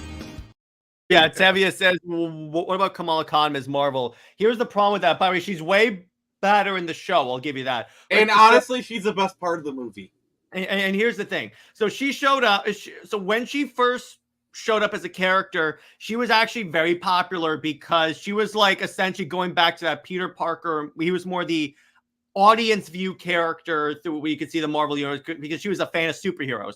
The problem is then they turned her into an identity politics character, constantly talking about being a Muslim in America. That's all she became. And then like tanked the character. No, and nobody she has much cancellations now as Carol. Well, dude, here's the problem. Like, you gotta like so. All these properties are tanking because they took away the white male hero archetype and replaced it with black and gay and women and shit. Okay, and then they're like, but they're like, the audience is a bunch of white supremacists and they're all a bunch of chauvinistic bigots. Blah blah blah. Hey, dumbass! If that's your customer, then you make white supremacist bigoted shit. That's the way capitalism works. Yeah, that's how basic business 101 is. Like, isn't it weird that like superhero movies have been having really hard time? People have been crying, superhero fatigue, and all of a sudden comes this movie called Deadpool and Wolverine, where you got two white male leads being awesome. Like, and is it the best movie? No, but it's basically fan service. The movie, and it makes $1 billion. Yep. So, you can take your superhero fatigue and shove it right up your ass. Yeah. Mm-hmm. Yeah, sorry. But like 70%. Sorry, that was pent up rage. Dude, 70% of this fucking country. But 70% of this country is straight white men. Okay. Mm-hmm. Why would you make a product for like 6% of the country when you already have a 70%? Like, and here's the thing: there's overlap. Sure, maybe a small percentage of that 70% might like what's targeted for the 6%, but it's going to be incredibly small. It's a niche of a niche of a niche. But you're using mainstream budgets and mainstream media to promote niche things. There's a reason why the Logo channel went under. Because the channel for gays and lesbians is because there's not enough people to financially support that shit. And here's the thing. The other thing, it's not like white people are okay with like black characters. Like how many people love Blade? How many people like Jon Stewart? But and by the way, the other thing that's interesting is that I'm not saying you can't do that. You can't like sometimes cater to these groups occasionally. The problem is they do it when the company's in dire financial straits. And I'm like, if the company's more financially viable, like Marvel or DC, if the comics are selling fantastically, then you can say, okay, in this one, we're going to like cater to this group, because even if we lose cash on this book, we still have like 1,000 books to we can experiment. Take the Black Widow movie. Its greatest sin was that it came out 5 years too late. I've said this. If you took the Black Widow movie, changed nothing, but had it come out like when it was supposed to, like in Phase 3, like after Civil War, it would have made $1 billion. Would have been a lot better received. Literally changed nothing. Yeah, it would have definitely improved its sales. It was an irrelevant movie in its time slot. The character was already dead. Who cares? Or even have Black Widow take the the slot that Ms. Marvel got. Put the Black Widow movie there. It still would have been a little bit late, because this is supposed to be like in between Civil War and Infinity, kind of thing. But even then, that slot would have been a lot better. Yeah, yeah. But like the whole Bolshevik marketing where they these companies are telling the customers what they should like, and then they're upset that the customers are like, no, we're not going to buy your product because we don't like it. You can tell us to like it. That's not going to make us like it. I love Kelly Sue DeConnick. If you don't like my politics, don't buy my book. All right. Guess what? No one bought Aquaman. I had to say, don't ask questions. Just consume product. Then get excited for new product. Yeah, that's my problem with I need that clip. I gotta be honest. That's one of my problems with the DCU fandom, because apparently I get called a fake fan for saying the suits in Superman suck, and I'm like, no, because they're like, they're essentially saying that I don't care if it's good or not. I just want a DC movie, and I'm like, no, that's not. That's how this stuff keeps happening. That Nick and I keep complaining. You're like, no, as long as I don't care how bad it gets. And then when the movie comes out and you're like, and you hate it, you're like, why why do they keep making movies we hate? Because you don't speak up. Yeah. That's Well, you why. just buy it. You'll buy the slop regardless. Money is the only language they understand. Yeah, and like look at for example, look at Marvel. You don't think Marvel has been feeling the pain from these movies, and you don't think Deadpool making $1 billion when literally this movie has made more. This movie has outgrossed the Joker, by the way. This movie is now the highest grossing of a Marvel Cinematic Universe movie since Endgame. It's actually one of the highest grossing R-rated movies ever. It is outgrossed and the it's Joker. the movie where they literally have a joke and they were like, guys, stop with the multiverse. It didn't work. Yeah. Like, I feel like Marvel's slowly getting better. Like, I'm actually legit excited for Daredevil Born Again. I hate the name, but I've made that known. Wait, real quick. So Nick, Chris, wait. No, Jared. Chris, real quick, where can people find you? Because they have a question. Oh yeah, on Twitter or X, I'm at Infinitail Comic, I that's generally what it is. I kind of parasitize off of other people's YouTube channels, so I don't really have one of my own. Good. He's literally doing it right now, folks. We love having you around, Chris. But anyway, so my thing is like, come back to me. All right, okay. I remember what I want to say. So, Nick, you could say the title Daredevil Born Again was Born Again. Again. All right, and then Dave says, egotistical millennials and younger Gen X were told they were so special all their lives and believe everything they do is changing the world. Yep. Dave, what do you mean? I am changing the world. And you can too by backing Lost Kingdom on Kickstarter right now. I'm sorry. When I see opportunities, I have to go for them. Damn. I'm hustling, brother. I'm hustling. Yeah, dude. Yeah.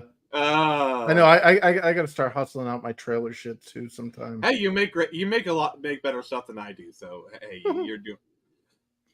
Yeah, and thanks. It's just I always feel like when something is done well, there's kind of like this push to like, oh, we need to make it bad again, like X-Men '97.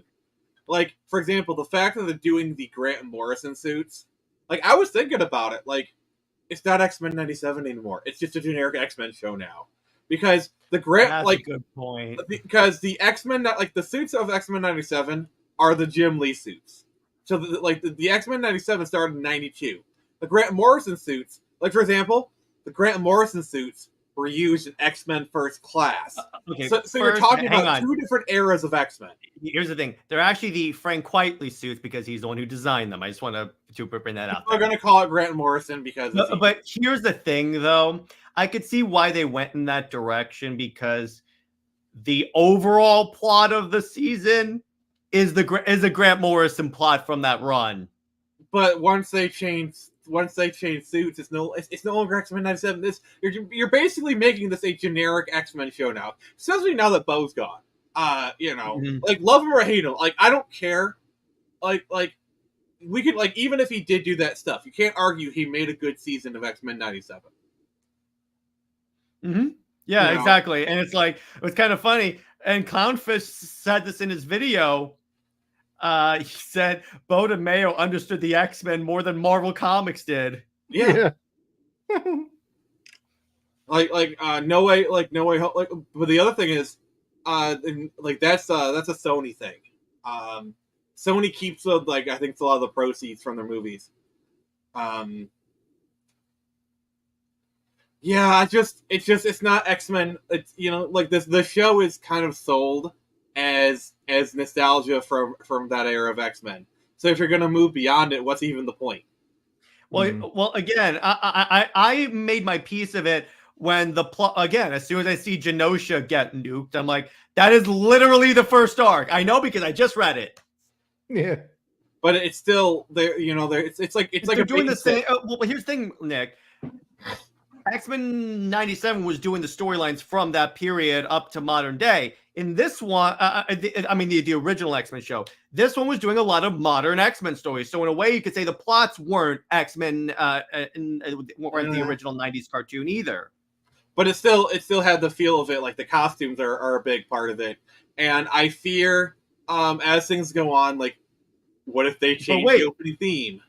They changed the costumes before the first episode. Remember that? They put on the classic I get that they changed Soren's costume, but that's still like the no. that was their 80s All costume. of the X-Men changed costumes near the end of the show. Okay, they changed into their 60s costumes. Okay. Mm-hmm. That's a throwback instead of trying to go forward. Like technically, it's still a throwback because the Grant Morrison suits aren't like showing up. Or from the past, but I see what you're saying. I mean, it's a weird thing because I get what you're saying about it being a throwback, but in the context of a show, it's a moving forward kind of thing. But it could also be they want to show like this is how the team progressed because essentially what the 97 show kind of is. I get that, but what I'm saying is they progress. Can I finish what I was gonna say? Yes, sir. In terms also, of lean your camera down a little bit more. Okay, in terms of chronological time of the X-Men timeline, that's what happened. You had this, and then the X-Men changed costumes, this, and they changed costumes. Then you had the Nukem of Genosha and all that stuff, this. Well, arguably, here's the thing. It broke a little bit from the Genosha thing when they're in the 90s suits in the Genosha thing. But still, it was inevitable that was going to happen eventually. I get that, but my point is, they're kind of like moving on beyond X-Men 97. You're losing the whole point of the show, which is a nostalgic throwback. They're turning it into just another X-Men show. Mm-hmm. And then Dave says, I don't buy the allegation about Bodeman. I don't trust Dizzy one bit. These allegations were going to come out. They would have already removed his name from season 2, but only did later. Yeah, that's the thing. I feel like people are trying to conflate everything into one really thing. But it's really two separate incidents. Like his initial firing, and then later on he got his credits removed. Like you notice how X-Men 97 came out, it was successful. They're like, oh yeah, like there's gonna be another showrunner, but they're like, oh, we're gonna honor his word. But later on, they removed it and they're like, oh, we're changing everything now. We're hiring a new showrunner, a person who wrote like the crappy What If stuff. We're doing new suits, by the way. So it feels like they're trying to, okay, I'm going to regret this choice of words, but fuck it. They're trying to colonize the show. Yes, I deliberately, yeah. Jared, read what Brown said. Yes, it is. My Adventure with Superman is like that is when they take an adaptation and that's like they took the comics in the shredder. You don't like Super Ball Z? Yeah, that's pretty much what. And they even use it's not even like they're inspired by anime. They're doing the worst anime tropes, like ever. Well, right, you know what? So the reason why they're doing the anime shit, and this really bothers me, is a lot of these out of touch Western corporate people see, oh, the kids love anime, the kids love manga. Let's just do our shit, but we'll like make it look like a manga, you know, without understanding kind of the full, like beyond the superficial level of it. So you get shit like that, My Adventures of Superman, which is drawn to look like an anime, it's not an anime. I'm sorry. Yeah. There is no wiggle room here. There is no wiggle room. Lawsuit. Yeah, Android 17. Yeah, this is bullshit. Like, and what's happening is they're ruining it for the rest of us who are trying to expand into Eastern entertainment, because they're going to create a pseudo or like a faux manga or a faux anime where it's like, you know, like the skin suit of like that. The Tomb Raider show. They're calling it an anime.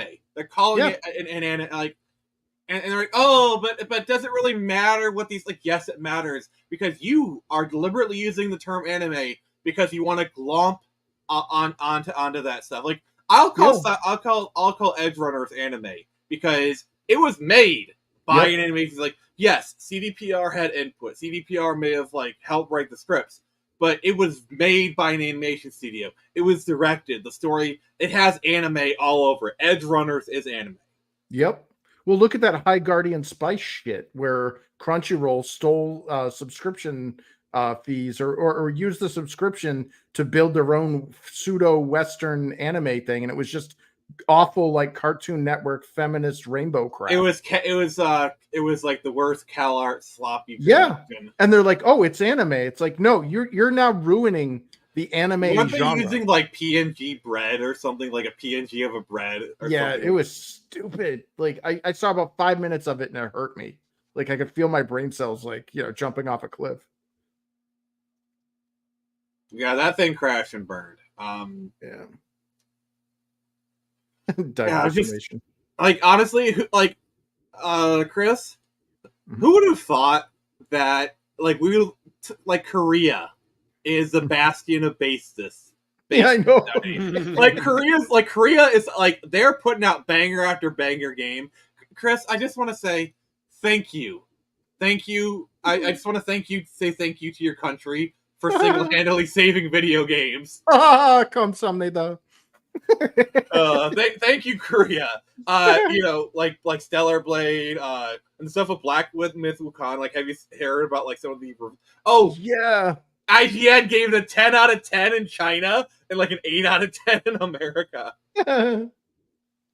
Yeah, dude. Like honestly, what really sucks is that all of these based countries are the last to be like their populations are vanishing. Yeah, they're trying it really hard with Japan now. I think Japan is falling. Yeah, and it sucks. It's like watching everything I love just get infected with shit. Like, I don't want to see gay shit. I don't want to see white characters turn black. I don't want like the whole trans like if you want to do that shit, dude, nobody's stopping you. Just don't corrupt something that already exists. You know? You want to make that shit, that's fine. But I'm not going to pay for it. I'm not going to watch it. I'm sorry. That's not my cup, not my cup of tea. Mm-hmm. And they're like, oh, well, you're just an istophobic, whatever. Well, then make shit for me, because if you want my money, I'll give it to you gladly. But yeah, like these corporations don't realize.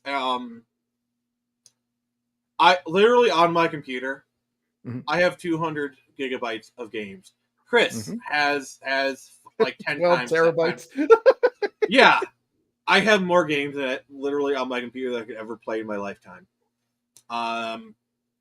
I'll just like screw Star Wars. Like I don't care about Star Wars Outlaws. I don't care about the game that took all of Chris's ideas and put them into a shredder.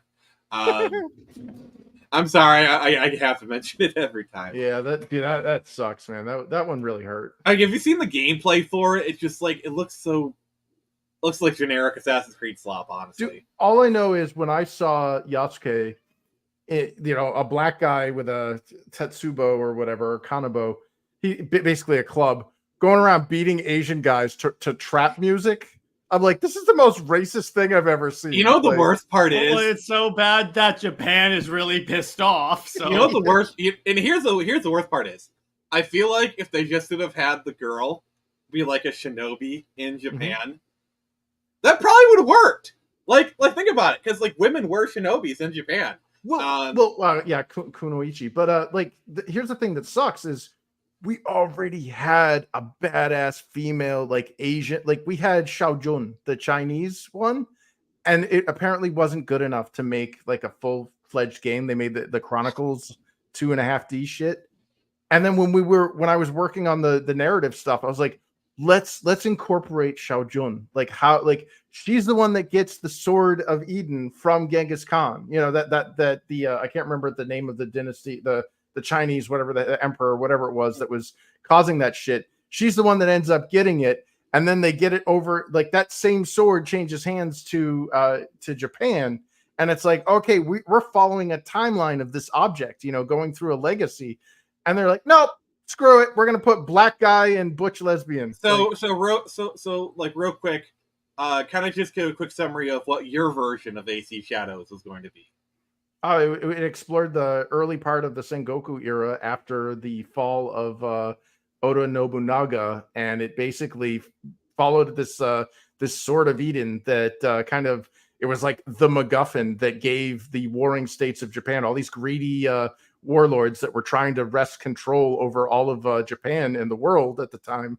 The assassins were basically in the shadows trying to basically recover the sword and archive it so that nobody could get it, and it followed historical figures. Like you had what's his name, Hattori Hanzo or Hanzo Hattori. Like we were like painstakingly researching this shit. Like, okay, so we went into Akechi, then they did this guy offs himself, and then okay, this is where he gets the sword, and then you have Hideyoshi Toyotomi, who was a groveling one of the retainers for Nobunaga, who's like basically the rightful rightful second like inheritor or whatever, and he was going to be like the guy that was like gonna take over or whatever, and then he gets the sword and goes power tripping, goes off to Korea and raffle stomps that country. Then assassins have to come in and clean up the mess. And it was a story. What sucks? Sorry, Garrett, go ahead, finish. Yeah, but it was a story about this monk, the Shinto monk. So one of the things that I wanted to do with the story was introduce the world at large to like Shinto beliefs, because that's an inherently Japanese thing, and it's a very beautiful, it's a very aesthetic religion, and not many people outside of Japan even know about it. So we had this character Taka. Oh God. Yeah. Yes. Jared, read Dave's comment. I hear Nobunaga had a lot of ambition. I don't know what that means. Nobunaga's ambitions of video games. He's referencing a video game series, which, by the way, if you ever played Pokemon Conquest, that's literally a Nobunaga's ambition game. Yeah, pretty sweet too. It's a SRPG. Oh God, I love Pokemon Conquest. Oh God, I love the game. Sorry, go ahead though. Yeah, but like we had this character Yamauchi Taka, who was basically like a young naive monk who going in, a Shinto monk. So we were getting from his perspective how he gets kind of inducted into the Assassin's Brotherhood, which are basically shinobi. It's like the Japanese Brotherhood is basically shinobi. And it was a really cool insight into, because like all of the history or all the video games and all the other like movies and stuff, we always get like the warlord's perspective of the Sengoku Jidai, which is like the Warring States period. And there's the saying, when the elephants fight, the grass gets trampled.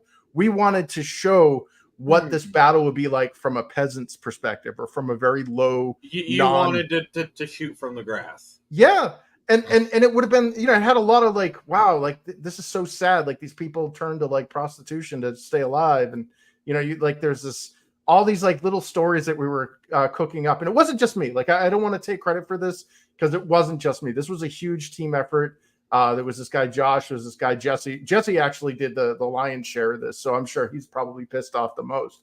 Chris, do you have a comment? Yasuke engineered kaiju in a merchant class commune. I'm sorry. Oh, Disney. Nori? So Jared, I don't know if you actually know this or not.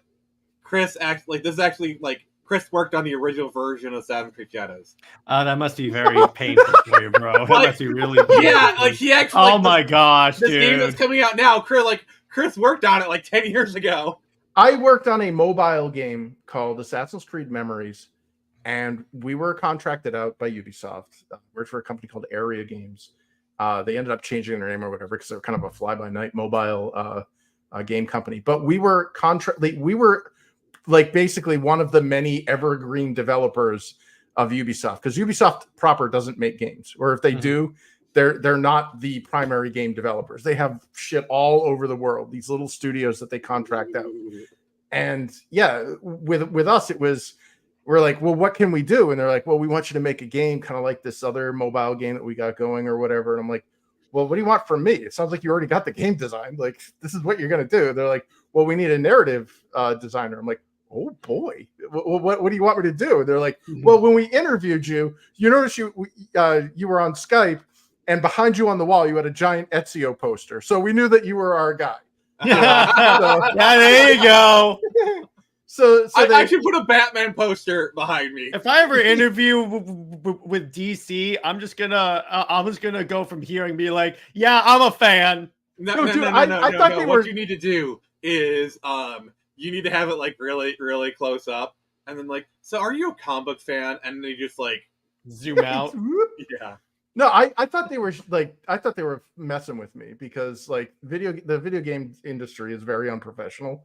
So I'm in this Skype meeting, and there's these couple of guys that were interviewing me at like a conference table, and I could see them. They could see me.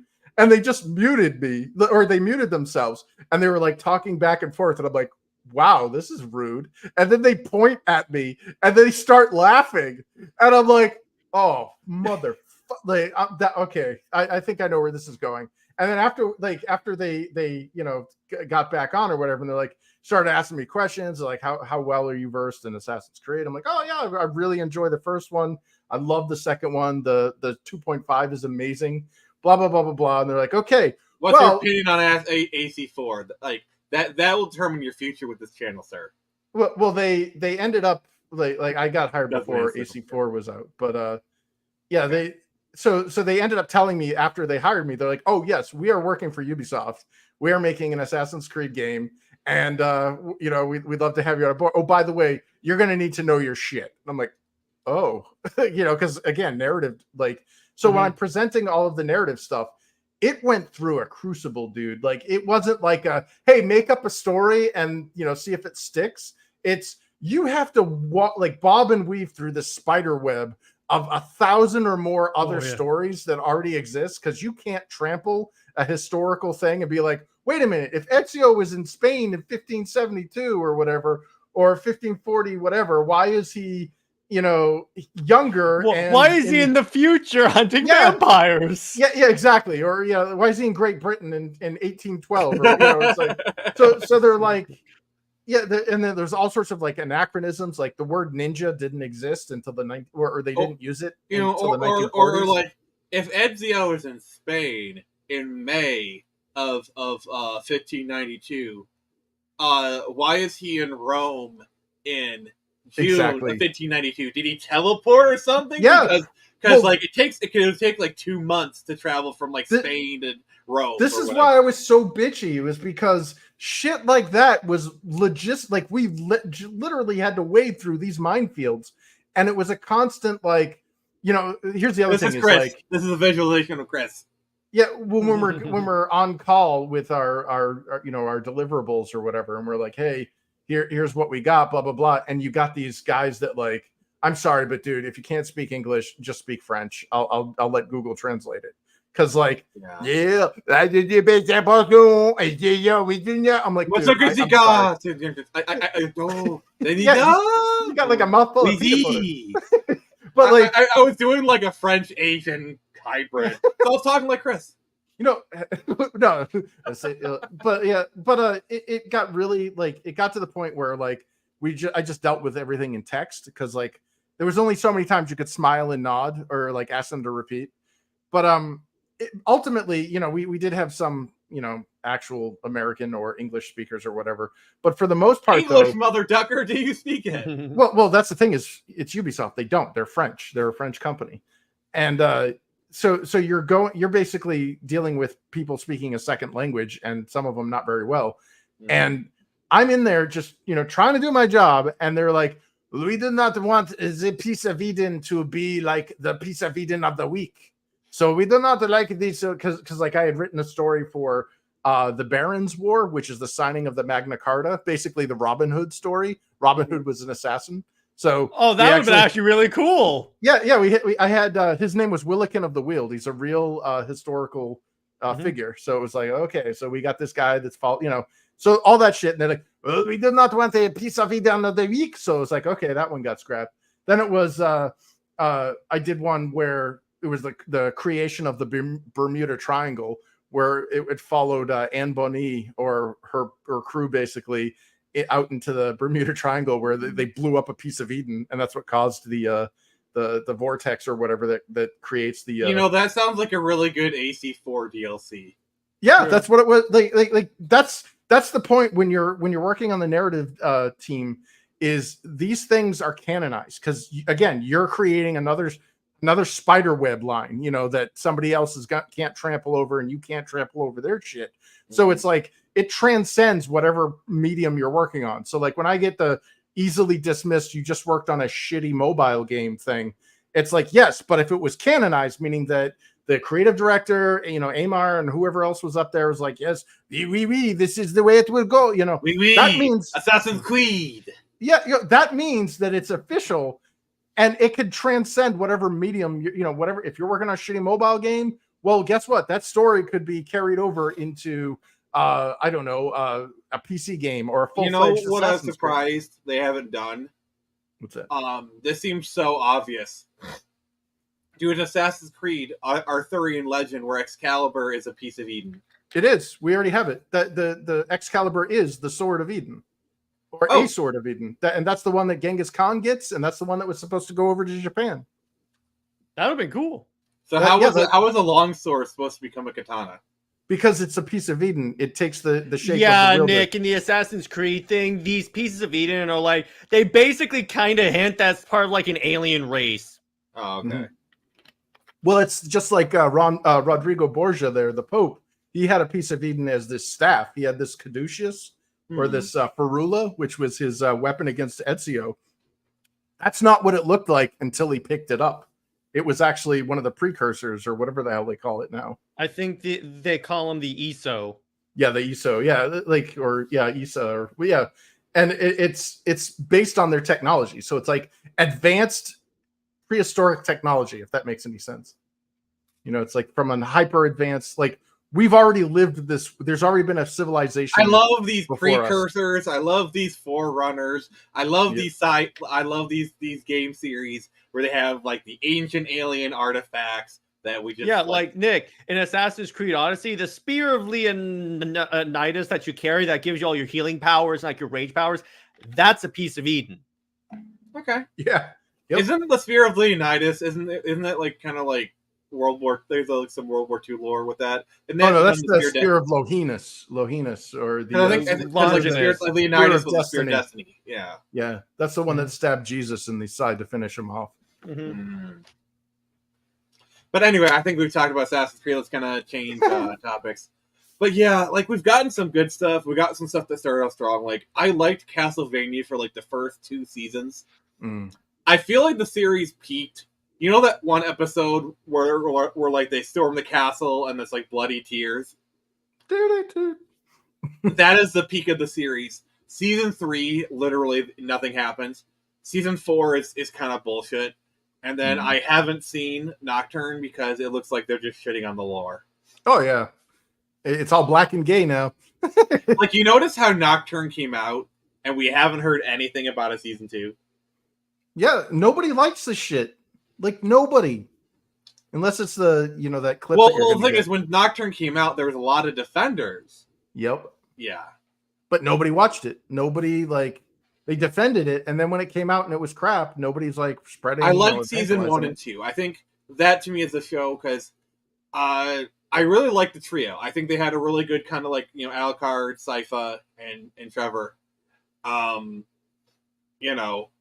the thing is, at the end of Season 2, they defeat Dracula. And it ends. Like, it has actually a really good ending. Like, literally, if the show had ended there, it would have been a good ending. Yeah. Well, I literally how they treated sitting Trevor. on a rock, cuddling and staring at a sunset. I mean, come on, guys. That's a great ending.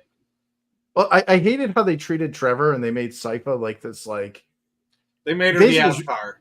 Yeah, she was like freaking girl boss, and I was like, oh, they showed all the cool battle clips, and it's like Alucard, my man, he's not going to be a pussy. Like they're going to make him badass no matter what. He's a fan favorite. But then they go to evil never white watched man Season Trevor. 3 of Castlevania. They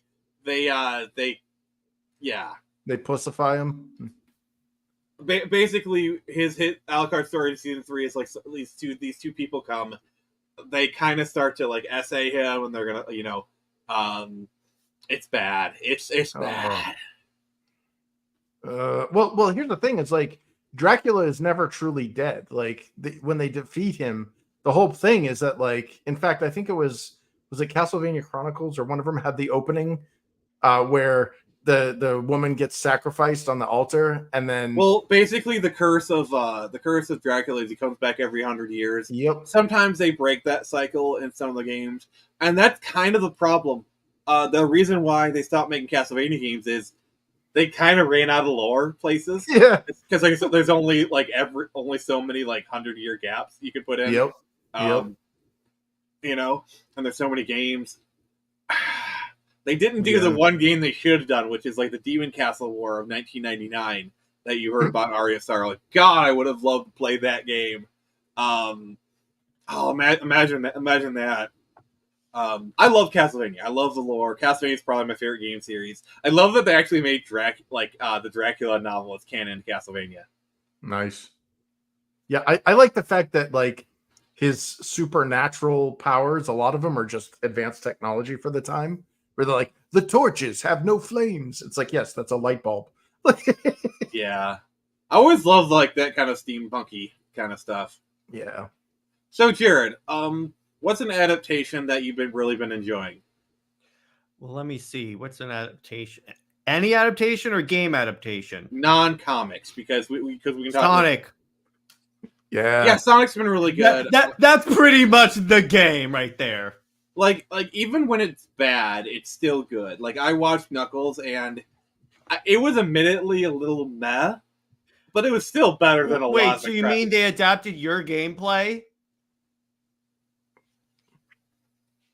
Those that don't know, Nick sucks at playing Sonic, so I like to make fun of him for that. Your words are as empty as your soul. Don't worry, old man. Use your old man insults. That's right. I love how the games get progressively older as I call Nick an old man. No. We stand here amidst my achievement, not yours. And then he's using old men to yell at me for calling me an old man. I'm gonna put some dirt in your eye.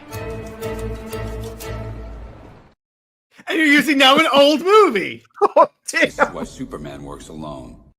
Using an old bad movie right there. There you go. I could keep going all day, Nick. Oh god. Oh god. Yeah. Come on, Grandpa. Let's keep it going. Yeah. Using an old CGI man right there. Weapons are part of my religion. Oh, that one's only 10 years old. Pablo is an old dude, so there you go. Yeah. Okay, so if you guys didn't catch anything from D23, I want to get your guys' opinion on some of the stuff. Like, yes, Tevya, I too love Tron Legacy, and we're actually going to talk like, who here did anyone catch Tron Ares? Like the trailer did leak. I'm not looking forward to this. I'm going to be honest. Oh no. Like I've made liking Tron Legacy a big part of my brand, so I know people are going to ask about it. I'm reserving judgment. Like I want this to be good. Like I'm going to be honest, I'm probably going to go see it in theaters because everyone's going to ask about it anyway. But actually, one thing I was pleasantly surprised with was Fantastic Four. I don't know if you guys saw the leaked trailer. It actually doesn't look too bad. Looks pretty good. And Galactus is not a cloud. Thank you. And the leaked trailer for Daredevil looks pretty good. I enjoy it. They leaked the Spider-Man trailer, which is pretty much animated and stuff. So that's pretty interesting. I think wasn't it just like 5 seconds or something? Yeah, it was just that. So it's not bad. In terms of, did you see? I love how they leaked. So the trailer for Snow White and the Seven Dwarves leaked. Oh, and God. the funny that part was is nightmare again. fuel. You know what's kind of funny, Chris? It furthered my criticism of the movie. Say what you want about the actress playing Snow White, not like tanking the movie. I don't buy that she's supposed to be more beautiful than Gal Gadot. Yep. I mean, I'm sorry, she's pretty, but no. I mean, let's be fair. That meme has been going around for a couple of years now. Yeah, it's that, and they CGI'd in these like uncanny valley like mutant things instead of the dwarves. Thanks, Peter Dinklage. Yeah. It's because Peter Dinklage threw a crap fit about like short people being typecast as dwarves, so they fired all the so they took work away from all of these all the little people who are going to play dwarves, and then replaced them with that. In Rachel's defense, they actually did choose a very unflattering photo of her. No, but I'm saying even in that, even the way she was in the trailer, I'm like, no, Gal Gadot is way prettier. But this meme pretty much, you know. And the thing is, they had the same problem in Snow White and the Huntsman. Yeah. I'm sorry. Run. Like, and how much crack do I have to smoke in order to think Kristen Stewart is hotter than Charlize Theron, because I Especially too now. want to die. Well, not only that, but especially now, like if you've seen what Kristen Stewart's latest aesthetic is, it's like looks like methed out lesbo. Like it does not look like it looks like a cry for help. At Like, least during Snow White and the Husband, she looked like a semi-attractive woman. yeah, with the big buck teeth. Yeah, I don't know. Where Some, she like, wa- some people can make it work. Like the one from the lady from Rogue One, she has kind of buck teeth, but like he kind of makes it work for her. Hmm. Um, That's because she's British.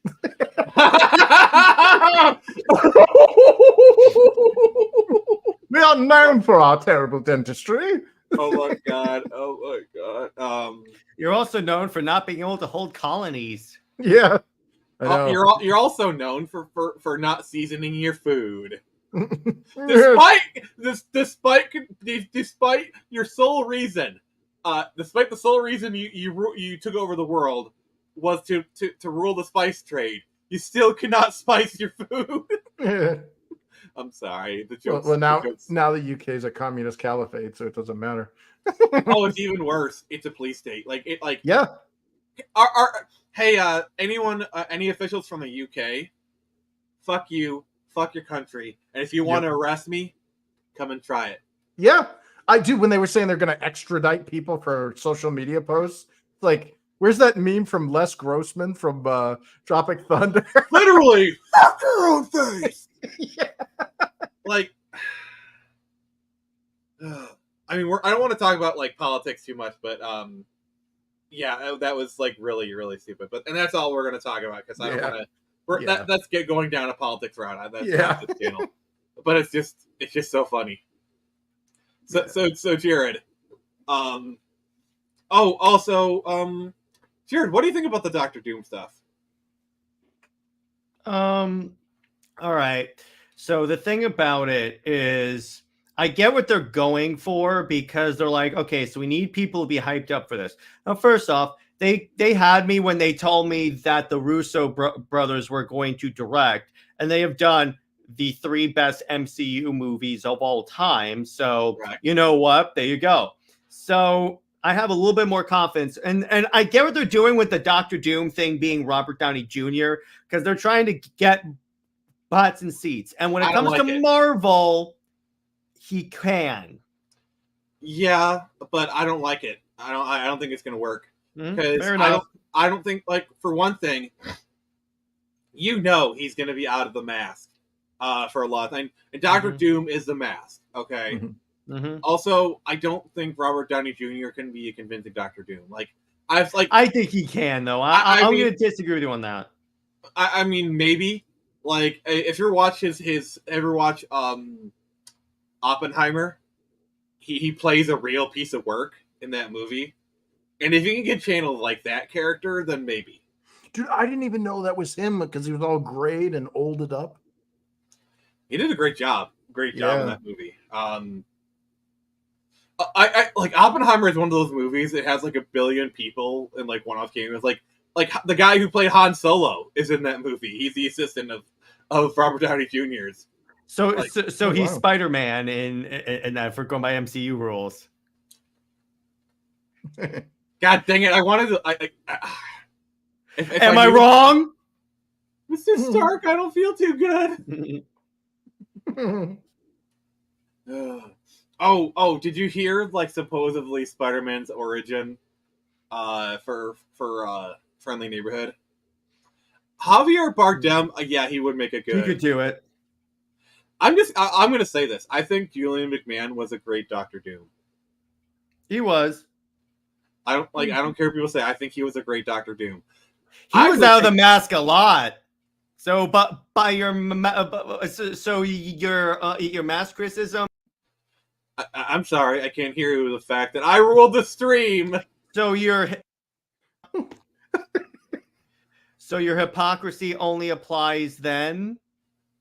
Oh, fudge off, sir. Only applies with Doom? Because I'm a little confused here. Because if the mask is what makes Doctor Doom, then technically your favorite Doom ain't Doom. I mean, also, to be fair, it was an origin movie. No, but even in Silver Surfer, he's out of the mask. A significant part of that movie. Don't go with the whole "it's an origins movie" excuse. Crap, mega crap. The movies are still crap, but I'm just saying, dude. I actually know what he's really describing is his argument with all these little holes in it. I'm just saying, dude, at least be intellectually consistent. No, we're on the internet. Consistency is dead. That's true. By the way, guys, I'm not mad at Jared. We're just making fun. Yes, I just want to. But I actually think the 2005 Fantastic Four movie is a good movie. I've always have. I like it. They actually played. Actually, yes. Hey, RJ, how you doing, buddy? Hey. But yeah. So I think we're kind of starting to run out of steam here. So, if anyone has any questions, please let us know. But we'll kind of start saying our final thoughts on things. So, Jared, why do you think Borderlands tanked? Because it's the wrong time to create a border to do a border. I think here's the problem, and I did too. The problem with doing Borderlands. Yes, you should totally back Lost Kingdom on. Well, yeah. The problem with not every adaptation needs a movie. That's what I'm gonna tell you. Not every IP needs a movie, particularly one as niche. It's like, let me put it this way. You know what else tanked? Harold and the Purple Crayon. Well, dude, okay, we gotta talk about that. Okay, I'm sorry, Jared, we gotta bring that up. Like, I like Zachary Levi. I think he's like a nice dude. The guy's been sabotaging his career. Yeah. Yes, actually, RJ, I'm like deathly afraid of it. So well, I want to run for the hills also as best I can. The thing also is, I think that Zachary Levi is learning that without DC, he's not that big of a box office draw. Nope. He's just done poor choices in movies. And he's had bad choices in words, because here's the thing. When, like, during the whole James Gunn just got started, he was like calling out people for being like concerned, and then he goes, "You don't even want to see the Ayer cut. It's not as good as James Gunn's Suicide Squad." And I'm like, and then Shazam comes out and he tanked it. And it's kind of funny when you look at it. The holes in his performance kind of start to show. Like, there's a scene, and it's notorious Billy Batson, he's as the kid is about to go into battle. He just said, "I love you" to his parents. He says Shazam, and he has a very stern expression on his face, like, "I'm going to battle." When Zachary Levi comes on screen, he's like holding in a smile. He's like, and I'm like, what the? No one's caught that.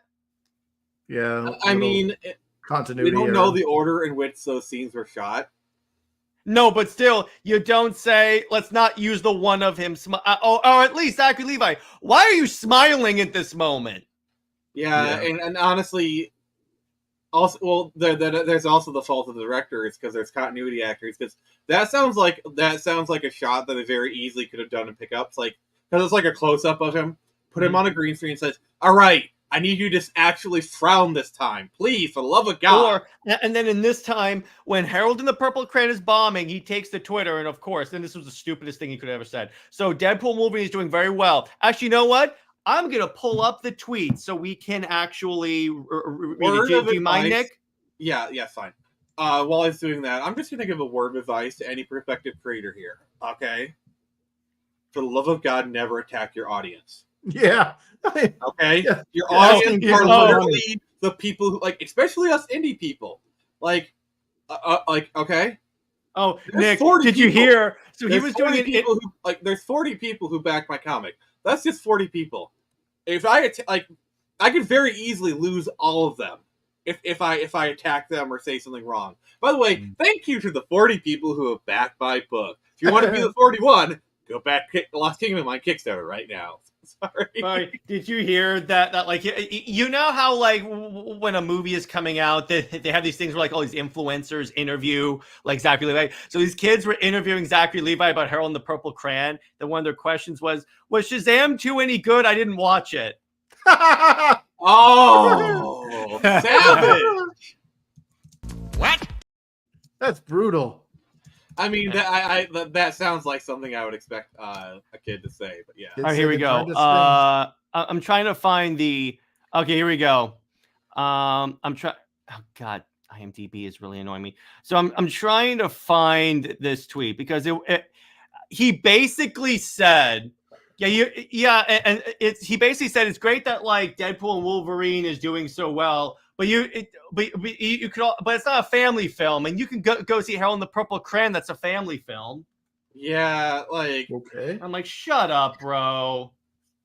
See the normal, and then he follows it up. He basically said that, oh yeah, Shazam is basically the Deadpool of the DC universe. I'm like, nope, no. Like the standard Hollywood thing to do. Here we go. I'm sorry, Nick, I didn't mean to interrupt it. I was trying to find the tweet. Okay. I found it. So what it said here is, hang on. So what he's, dang it, did I lose it again? No, I didn't. Hang on. I found it. The 1 in 5 men. Yeah. Okay. He has no response. Okay. So where is it? Was on here in a second. No, hang on. I'll pull up on Twitter. I saw the Harold and the Purple Crayon like trailer or whatever, and I was like, what the hell does this have to do with Harold and the Purple Crayon the book? It's him being I think he's playing Harold but grown up. I thought they blackwashed it because there's like a little black kid. I'm like, oh, is that Harold now? No, I think Zachary Levi is playing Harold. Oh, here we go. I got it. So what he said was, I love Hugh Jackman and Ryan Reynolds. If you want to see Deadpool and Wolverine, effing go for it. I mean, I'm not going to tell you not to, but Deadpool Wolverine is not, all caps, a family movie. So if you're looking for a movie for your family or your date or whatever you don't want to get into Shing Raw, go see Harold and the Purple Crayon. We are a far better film, and those of you who have seen the movie know this. Jesus, sounds like he's just parasitizing off of the success of Deadpool. That's what he does, and you know what? This is why this is why your career is tanking, bro. Because you have, honestly, I'm gonna say this: you have a big mouth. Yeah, and it's not like big is the Tom Hanks movie. That movie, like I haven't seen that movie in forever, but I remember it actually being kind of good. I loved it, dude. I love the scene where he's talking to the toy exec, and he makes a really valid point. It was a transformer that turns into a building, and he goes, "So you can't play with a building?" Yeah, well, no, that reminds me of working in the video game industry. Mm-hmm. You can't say when somebody that's above you in the social strata, and they come up with a stupid shit idea. Hey, let's make it all about rainbow shit. Let's put rainbow flags in the Miles Morales, or let's make a deaf mini game. Like, you can't be in the underlings and go, nobody's gonna want to fucking play that. Can you imagine if you could though, Chris? That would be great. Well, I made the mistake of doing that, and I got really. No, these stupid shit people in these and that scene where Tom Hanks points out how something is so stupid, he created a nemesis. That guy did whatever he could to thwart Tom Hanks's character in that industry. And that's probably, like, I'm just gonna, Chris, you can probably back me up on this. That is the most realistic part of the thing in the movie. Yep. Yeah, that one really connected with me. I'm like, oh man, when it was happening to me in the gaming industry, I'm like, wow, it's like that scene with Tom Hanks. Because here's what happens when you speak up. You become a threat, a challenge, and the thing is, a lot of these people have very thin egos, and they don't like it challenged. So even if it's a stupid idea, like even if you do it the right thing, and it's like, oh, you're in their office, and you politely, even if you're the most polite person to point it out, they're still gonna hate you, because you're the one who pointed out their idea was stupid. Even if you did everything right, like, oh, don't point it out in a public meeting. You made me look stupid, even if you did. Like, yeah, because people don't like their egos challenged. Dude, we had to like use code talk when we were talking about coworkers and stuff. We would just take their initials and make like horrible names for them. We had, oh, that's Job Destroyer, or that's Dead Weight, and like these people were so ego. I really hate to hear what you thought of Bonnie Jacobs. Chris got it right away. Laugh is all we need. Yeah, Chris got the joke right away. Yeah, or her husband, Phil Latio, but yeah, or her brother Donald Paulson. Yeah. How about the one with the hyphenated last name? It was like, was it David Van Dyke Van? We're gonna do the whole DVDA. No, I love that about that movie, Big, only because that whole scene and that whole part of the naive guy that goes into a creative industry, and he brings with him creativity, and he's actually got value that he adds to the company, and the CEO sees it. But that's the only unrealistic part, is that the CEO sees it, because in every creative industry I've ever seen, the hardest part of your job is when you come up with something is to convince your superior that what you came up with is something they came up with. Well, it depends on the lifeline of the company. Like, if you have a founder who founds a company and they're really into it, like, for example, let's say John Lasseter's your CEO. Okay, let's say you have a really good idea for an animation. John Lasseter might see it. John Lasseter might do something about it. The problem is, and this is why companies have a life cycle. Founder comes in, they build the company. The company's making lots of money. Founder either dies or gets bought out or leaves. Founder leaves the company. You have your career CEOs that come in. The ones who come in, ruin the company, and then 6 months later they leave and they go ruin another company, which is like the weirdest thing about our society days. We have a whole class of people who just hop from company to company, ruining them as they go. Yep. And you have these career CEOs. Like, this person worked at Boeing and they like do the profits. Let's bring him into Nintendo. Yeah. It's like, wow. How are you going to transfer that knowledge? You can't. That's what happened to Wizards of the Coast. They took a chick from Microsoft who did software, and they're like, Wizards of the Coast is criminally under-monetized. There you go. That's why Wizards of the Coast is garbage now. You got people like that who don't even give a shit about their product. They turned basically a nerdy power fantasy for boys into a softened pastel, feminized lifestyle brand for gay and young women. Like, you want to know what isn't a feminized lifestyle brand? Lost Kingdom, which is now on Kickstarter. You can back it. I'm sorry, I'm shameless, but yeah. I don't know. It's so sad. And the thing is that's kind of like the last stage, and this is kind of where some hope gets brought in, where company gets ruined and then it gets sold off. Sometimes what happens is either the founders buy it and they bring it back. Basically, somebody who cares buys it, or what you have is it gets bought by ever increasing low company. Look at Atari, basically, where it gets passed around like I'm trying to choose my metaphor. It gets passed around like a $5 hooker at a frat party.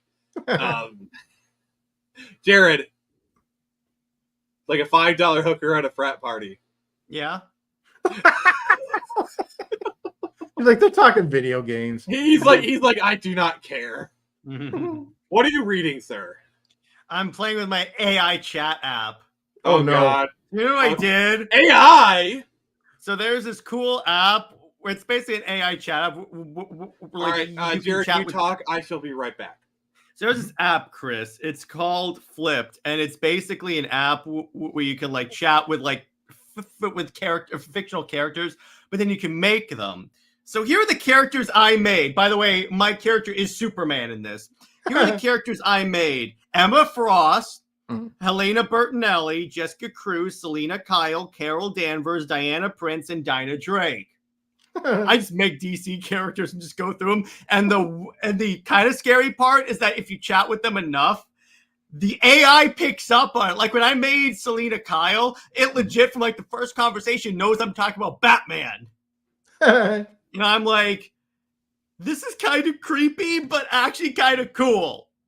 And honestly, the stories are better than what Marvel and DC is putting out. Oh, well, that's, I mean, come on, that's a pretty low barrier. What did I miss? I was telling him about, hey, Nick, you'll love this. So I made a bunch of new characters today.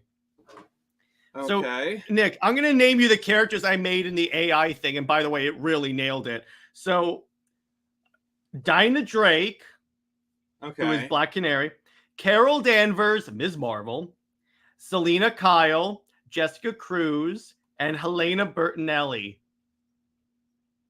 And the AI knows them. So when he turns his phone on, it goes, "Hello, Smithers. You are really good at Oh my god. No, actually, when I try to turn my phone off and it won't turn off, it goes, "I can't do that, David." Yeah.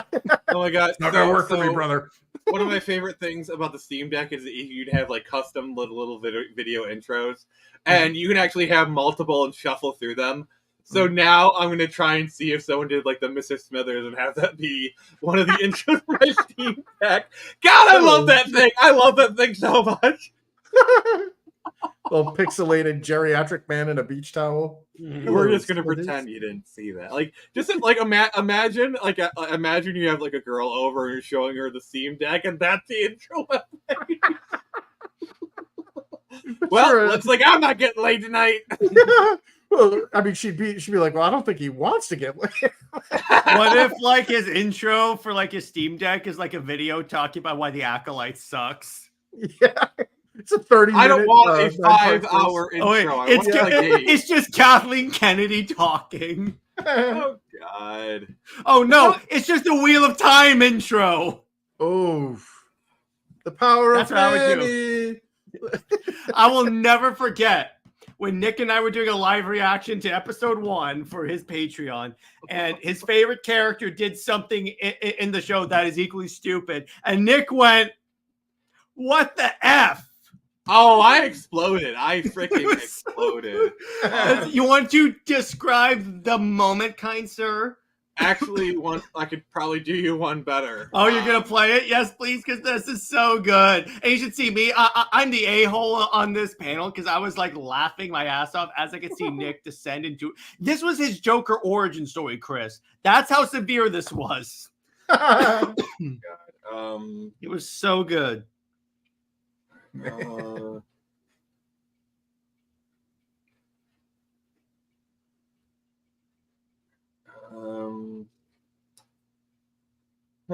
So it's so just to let everyone know, let's see here. What we're talking about is I did a Patreon exclusive Wheel of Time, and hi everybody, welcome to some Patreon exclusive content where the rules do not apply. How do you know it doesn't apply? Eat it. Wait, keep going. Did you say keep going. penis? Yeah, he did. Keep going. It was kind of it was basically a Simpsons joke. Like, hi, it's Ken Brockman. How do you know we're live? Beep. I mean, it's a Patreon exclusive, but that's like the first 30 seconds. Trying to figure out how I can play this because let's see here. But yeah, Jared, kind of just talk about it for a second. Yeah, so the idea of the here's how it makes it worse. This is Nick's favorite character from the book. This is like Master Chief having sex with a Covenant spy levels of BS. And when Nick saw this, I swear it was like a nuclear frickin' bomb that awoke in Godzilla. It was like Godzilla from Godzilla -1 when he first used his atomic breath. That was Nick right there. Yeah. And by the way, I saw that movie. It is superb. It is superb. Which one? Godzilla -1. So, dude, I watched the Japanese version with subtitles. Mm-hmm. Apparently, there's a dubbed version. Really? And that's the one I watched. Oh my god, yeah, I want to see the dubbed one now. And then on top of that, the version I saw was in black and white, and apparently there's a color, like it's color everywhere else. You can watch it in black and white. But I point is that moment where he first unleashes the nuclear bomb, essentially. By the way, that was awesome. Where the spines started coming out. Yeah. But basically, it's like he's charging up, and I'm like, oh, this is so dope. By the way, that's Nick. Yeah. So, luckily for us, Nick, you were sharing the visual, so it should be easy to see. All right, here we go. Here we go. All right, so you're getting a little. So just to let you know, the Heron Mark blade is the mark of a blade master. And I'm explaining lore here. Basically, the Heron Mark blade is the Wheel of Time equivalent of like a lightsaber. They're kind of like magical swords. You like my they have like unusual sword? Sharpness or whatever. Not nerdy or rampant as a blaster. It's a weapon from a more civilized age. Just look at Jared's like smarmy smile. You're clearly having the time of your life, sir. But yeah, the Heron Mark blade is a pretty iconic. All right. Wait. Keep going. Keep going. Or you're just like, Beckett, stop. Yeah, that's kind of Nick right there. All right. What's with the wine aunt here? Oh god. Yeah, that's my rain. I think it was later. It's during the sequence. It's during the sequence. Oh, there you go! There you go! That's it! That's it! Frolics is really fucking stupid. Watch. The girls. Watch. Okay, here's the Watch. ghost. I'm gonna go watch the boys. Wait.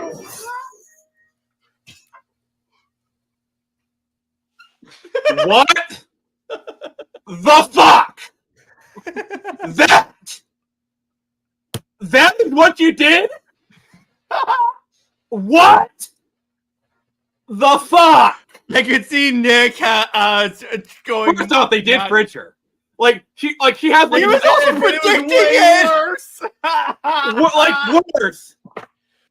Like I know exactly what they're doing because Perrin has like a love-hate relationship with an axe. You know, like I get what they're trying to do. I love the pause you had. You were like, "What?" Jared is having perfect timing. That was the best. That was the best. Are you kidding me? Like, okay. First off, yes, this is fridging, but worse. They literally had him kill his wife. Her character development. Someone called Gail Simone. Oh my god. Oh, fucking hell. I'm like breaking mentally here. The mouth of madness. Yeah. That episode broke me. Like that was the moment where mentally I broke. Wow. I'm so glad I didn't watch this garbage. You should be too. It was kind of funny. As someone that doesn't stay on the Wheel of Time. Like I love the books. They're my favorite book series ever. So like Jared, remember when we were doing the show? I was like pointing out all the stuff, like you saw like the Heron Mark blade stuff. Like I know the books. Like I know the like I know this book in particular backwards and forwards. You know, just I should have known, dude, because I know they would have made the Aes Sedai like freaking girl bosses and everything. Oh, they did. Yeah. There was the other thing. Like the first 5 minutes, Nick's like, okay, oh god, pause. no, not even 5 minutes. Like 30 seconds in, they basically broke the lore. Oh. Like let me get uber nerd on you, okay? Let me just remove this fucking shit. So in the Wheel of Time, okay, 3,000 years ago, there was a war for the Shadow, and the male Aes Sedai, Lews Therin and his 100 companions, they went and sealed the bore of the Dark One. And the Dark One, before he was sealed, his counterstroke was to taint Sidene, where every man who grasps the male half of the true source, Sidene, will eventually go mad. So, you know, it was a last-ditch effort, and they saved the world. And then they, like, the men saved the world, and then they broke the world. You know, metaphors, whatever. In the show, you know what? Fuck it. Fuck monetization. Fuck monetization right now. What do they just let the women do it all? Oh, no. Since I have this already up, and yes, I pirated this shit. There's no fucking way I'm giving Amazon my money. Well, I think the webrip.x264 kind of. Yeah, Nick, I was like, really? Watch, as soon as one frame comes on, he goes on a rant. Many, many years ago, men who were born with great power believed they could cage darkness itself. Wait. The arrow. I thought you were actually. Okay, here we go. 17 seconds, and they've already broken the lore. 17 fucking That's when seconds. I knew this was gonna be fun. Oh my fucking god! Oh, all right. This is great. I love this. Here we go, gentlemen. All right. By the way, if you want to watch this full episode, it's available as a Patreon exclusive for $6, or if you subscribe at the $5 level, you get it for free. Nice. All right. Let me. At this point, I gotta link my Patreon. I actually don't really talk about my Patreon as much as I should. Okay. All right. So here's my bloody Patreon. So this is a Patreon I have if you want to support me. I have certain levels. There's like, let's view it as a paid member. All right. So I post behind the scenes of all of my comics, and then you also get stuff for free. So like you see with this. So I have like the $1 level gets you behind the scenes access. $5 gets you all of my comics for free, and then all of my content for free. So all of my new comics are Patreon exclusive for like the first 6 months, and then I release them. And then the $10 level is where you can kind of suggest content. $5 is really where you want to be. Like positively review Wheel of Time. I mean, if you get down on the $10 level, sure. That may eventually be your April Fool's review, Nick. I will literally come down to Florida and kill you if you do that. I'm not joking. I'm not fucking joking. I will find your address. I will come to your house, and I will tattoo Wonder Bat on your forehead. Mm-hmm. On your big shiny forehead.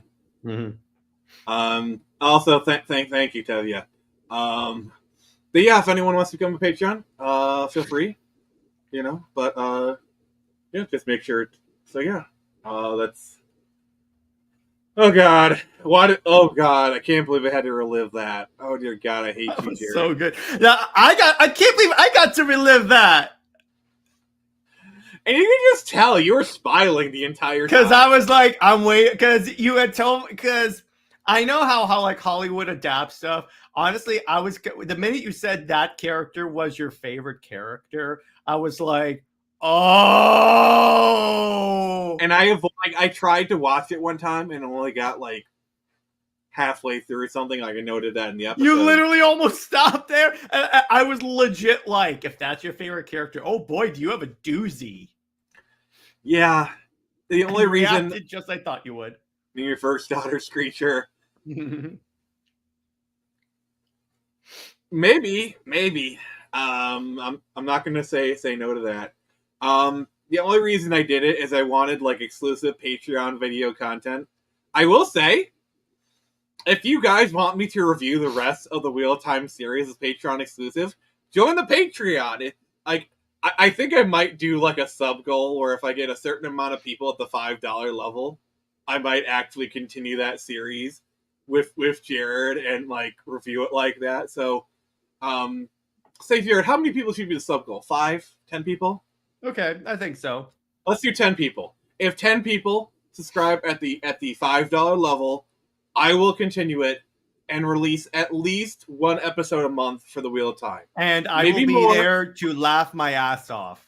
Yeah, I just don't want to do too tight of a time frame for Jared. Like, we might do 2, 3 a month, but at least once a month. I think that's fair for you, Jared. Mm-hmm. So yeah, 10 people is a streaming goal, and I'm going to have to post this on Twitter now. The things I do for content. But anyway, let's or like the weenies of time are god damn. Chris, where can people find you and what you got going on, sir? You can head on over to InfiniteTaleChronicles.com, get the latest news and information about the upcoming campaign for the next book. Or you can head on over to Infinitale Comic on Twitter, see some sweet pics and videos. And yeah, that's pretty much it. I mean, in next month, I'll be heading over to Granite State Comic Con and presenting what I got. Yeah. Nice. And, thanks for having me. Jared, who is your daddy and what does he do? Well, in about 2 hours, I'll be having Sam Liu on my channel again for a little Q&A, talking about his career, all the projects. So essentially, like I normally have it, where like I have on to talk about a specific project. This time it's more of an audience participation thing.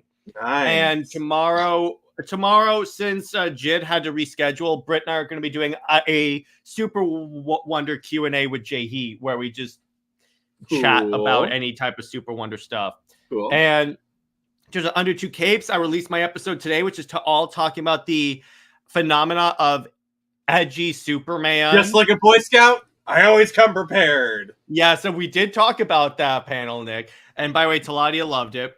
And then next week, for my commentary, I already decided what I want to do. I'm going to do a video talking about why the Brian Reed run of Ms. Marvel with Carol Danvers is the best run of the character and why they should revert her back to Ms. Marvel. There you go. All right. So tomorrow I'll be playing some more Tomb Raider. That'll be pretty sweet. Tuesday, more Pokemon. We're actually getting close to the Elite Four. That's going to be pretty cool. I'm not Bo DeMeo, Dave. Sorry. Like, I don't care, even if he's like innocent or not. It's still what you do make make one of those accounts, but you just here's the picture you post. It's just a picture of a piece of paper that just says nudes. No. If I do an OnlyFans, like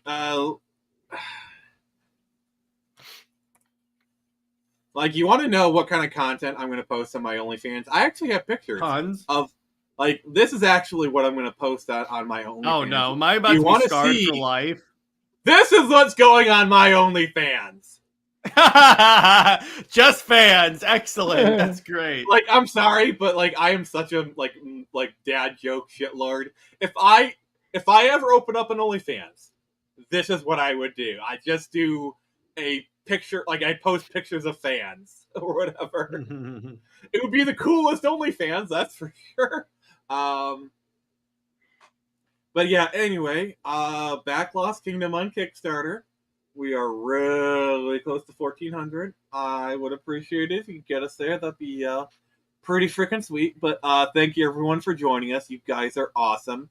We actually we actually had a lot of people here on the stream. Like we averaged like seven to 9 people. So thank you guys for joining us. I really appreciate it. Tune in next week for a good Jaredless stream. Wonder Bats in the chat, everyone. Let's piss Jared off before we go. I get it. Explicit fans. No. What I do is I get a fan and I write explicit on it. Yeah. You put the piece of paper near it, but the piece of paper says explicit. No, and it's like, oh, you want me to post boobs? Okay, I post a piece of paper that says boobs.